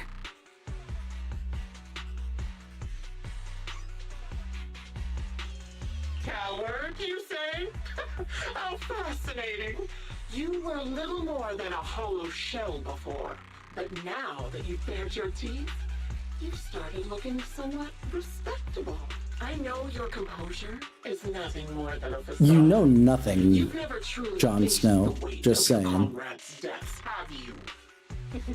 I bet your mind is now filled with their dying screams. Charon and I both believe her squad is still alive. You can drop the act. Why are you so fixated on Charon? Just because she used to be in the defense force? She has nothing to do with your target. Nothing to do with it? Then why don't you go ask her about it? What surprises me more is you actually believe her teammates are still alive. Don't tell me she dragged you into all this danger without telling you anything. Shut up. If she won't tell you, I will. Those so-called alive squad mates of hers went missing during the fall of the old capital. I'm sure you know exactly what that means. When the old capital fell, countless Defense Force soldiers were either killed by Imperials or became them. The surviving soldiers, struggling to defend themselves, never had the opportunity to carry their comrades' bodies out of Hollow Zero. Obviously, her squad mates, the members of Liar Squad, were among the dead. But since their bodies were never found, she insists they're still alive. Even going as far as to deceive her own proxy. It's laughable. I didn't lie to the proxy. They're alive. I have proof. Someone like you could never understand. I could never understand? You think it's hard to understand? Both voice actresses are going ham on this one. It's doing good. If you really have solid proof, why not tell me? Come on, let's hear it. My eyes. I lost nearly 90% of my vision during the fall of the old capital. But in return, I gained the ability to see what others can't. Every second of every day for years, I've seen my squad mates. Not as fleeting shadows, but vivid and lifelike. They've never disappeared. They're alive, waiting for me to find them. Why else would I have been given these eyes? That's your proof? Did you hear that? Proxy hiding in the bamboo. She spent years chasing after people who couldn't possibly exist, all because of some ghostly visions. You'd rather believe those visions of your teammates are real-time projections than accept that they're dead. What if I told you the way I described their deaths before was the absolute truth? Will you finally face reality? Or will you keep fooling yourself, believing in ghosts? I guess you'll keep deceiving yourself, because that's how you survive. I'm not lying to myself. I really want to find your squad mates who have been missing for years and were officially declared dead? You couldn't protect them when the old capital fell, and now you're just making up stories to fool yourself. That's some so-called reason to go on, to latch on to any stupid excuse. You're just a selfish, naive coward who did nothing and couldn't do anything when your comrades were dying. Damn, that read was hard though. Karen stands there speechless. Grim Vulture's relentless verbal assault has clearly struck home. The little color that had briefly returned to her face drains away, leaving her visibly shaking, unable to muster a single word in rebuttal. Hang up already. At least you've got a shred of dignity left. Nothing disgusts me more than a useless hypocrite. Enough of this. Time to die, coward. Charon is not a coward. Someone who'd enter perilous hollows just to find what they seek. Someone who'd play music to console a dying soul, despite the pain in their eyes, is anything but a coward. At the very least, she's far braver than a criminal like you, who hides in the shadows, enjoys torturing others, and is constantly in fear of being caught. Proxy, Your proxy sure has a way with words. I won't waste any more of my breath. Just die already. I've completed analysis of the surrounding fissures. Charon, snap out of it. We can use that fissure to escape. Fissures? When did you... Still trying to play tricks. With no hope of counterattack, you practically drag Karen, turning to run towards the fissure that had escaped Grim Vulture's notice. Just as the bullet is about to strike, you manage to escape through the fissure. Whoop. That was certainly a thing. I am very cross with this biche, but you know. We will get to her eventually. You escape from the hollow and return to the video store, bringing along Karen, who'd lost all will to fight. She seems more traumatized than you imagined, repeatedly touching her eyes, silent and distant. Karen, do you want some hot cocoa? I'm sure you're exhausted after such a tough fight. You should get some rest. Thanks, but I'm fine. I'm just going to push forward even though the ad's running. Don't listen to Grim Vulture. They'd say anything to get under your skin. Once we start doubting the truth, we've fallen into their trap. No, Proxy. I think Grim Vulture has a point. Maybe it's all just in my head. The things Grim Vulture left. When I touched them, I was reminded of the day the old capital fell. I felt the same sensation when I touched an injured comrade. I tried to shake off that feeling. But the truth is, I can't stop thinking about the possibility that all my squad mates are dead. Would you be willing to share more? What really happened to you and Liar Squad on the day the old capital fell? That day, in the first hour Hollow Zero started expanding. Defense Force HQ thought it was just a normal Hollow disaster, and thought they could suppress it with the standard amount of troops. Liar Squad was among the first troops sent there. Before we left, our superiors promised reinforcements would be on the way to support us in combat, so we didn't need to worry too much about facing the Ethereals. This music goes hard though. Wow. Oh man. But soon after we began the mission, we realized things weren't going to go like we thought. The Ethereals came at us like an endless tide. The Hollow expanded beyond control. And more importantly, the reinforcements never came. The Defense Force troops outside the Hollow soon realized this was no ordinary disaster.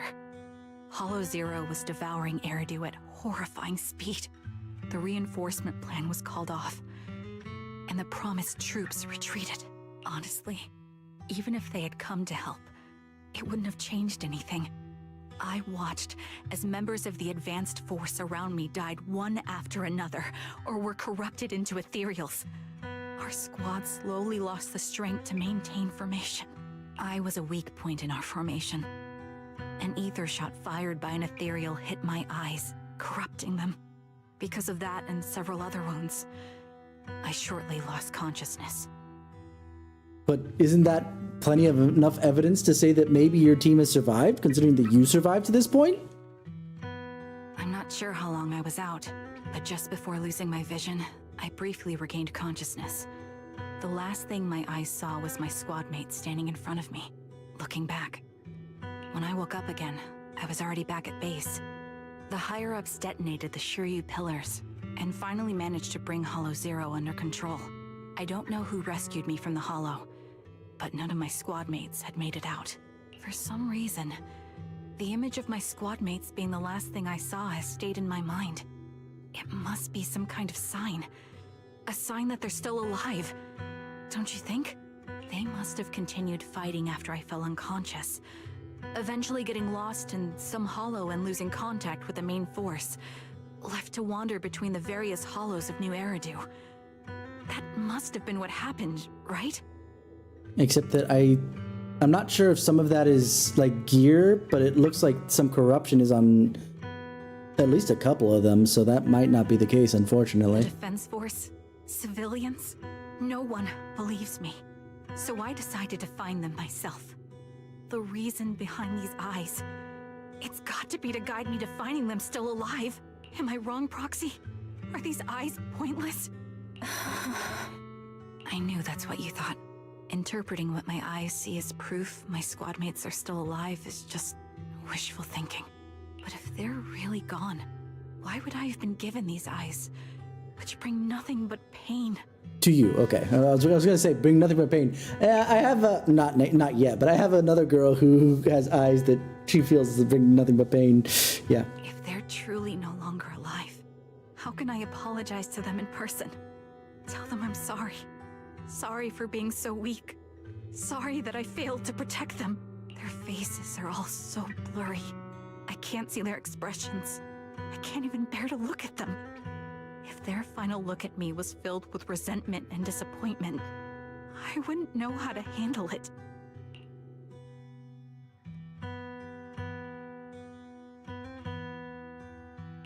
Charon, listen to me. Even if everyone else thinks you're wrong, Wise and I will never dismiss your determination to find your squad mates. You don't need to make any justifications, because someone close to us is missing too, and we desperately hope she's still alive. Even if the whole world doesn't understand, we will never give up. But I also think being consumed by this obsession, unable to move forward, that's not what those who matter to us would want. Belle is right. Listen, Charon. This is getting such a kind real. person.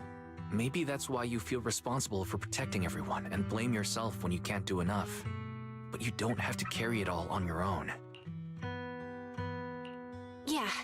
Right now, the best thing you can do is trust us. We can be sure that Vulture hasn't killed the client yet. As long as we have that lead, there's still hope. We'll support you. No one can dismiss your determination or will. Absolutely no matter how not. things turn out, we'll stand by your side and we'll face it together.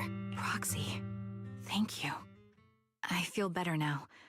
At the very least, I want to keep investigating. I'm not just going to stop here. With the tension easing, it's time to discuss the plan going forward. Just then the phone rings. Sorry to disturb you at this hour. Did you go investigate that new hollow? How's it going? Oh, never mind. The client just shared a new location with me on Knock Knock. They're pretty eager, huh? Which hollow is it this time? No, it's not a hollow. If I'm reading this right, this location is Scott Outpost. Scott Outpost? Isn't that managed by the Defense Force and White Star Institute? Which we haven't been to yet, Vulture timeline-wise. It's Remembrance Day. Don't you recall what Aaron said before? They're holding an event right now, and the place will be open to the public. So, they're not trying to lure us into a hollow this time. Interesting. What's the deal? Are they trying to taunt us? Whether it's a provocation or a trap, I'm not missing any chance to face Grim Vulture. Proxy, will you go with me? Official commencement for the Remembrance Day is scheduled for tomorrow morning, meaning that ordinary citizens still cannot freely enter Scott Outpost today. Under arrangements, Karen spent the night in the store. The next morning, well, you'll be headed to the Scott Outpost with Karen soon. Did you sleep well last night? To be honest, I didn't sleep much. Actually, me too. I thought of the past coming up, especially those related to Karen, and I didn't manage to fall asleep until late. Oh, Karen's already waiting for you in the parking lot. I wonder how she's feeling now. Please take good care of her, Belle. Okay, now definitely I'm taking the break because this is definitely probably a lot of people got. I'm gonna guess that a lot of people got frustrated in getting kicked out of the story and having to pop back in between each little break, and now they have it being a lot more like straightforward progression. But I will take that break because I can. And probably we'll see once we're done the entire list of Out of Sight. But we will hold that for Monday, probably. But either way, it's really late. Let's see if there's anybody that is available to raid. I don't think so, but it's worth taking a look at.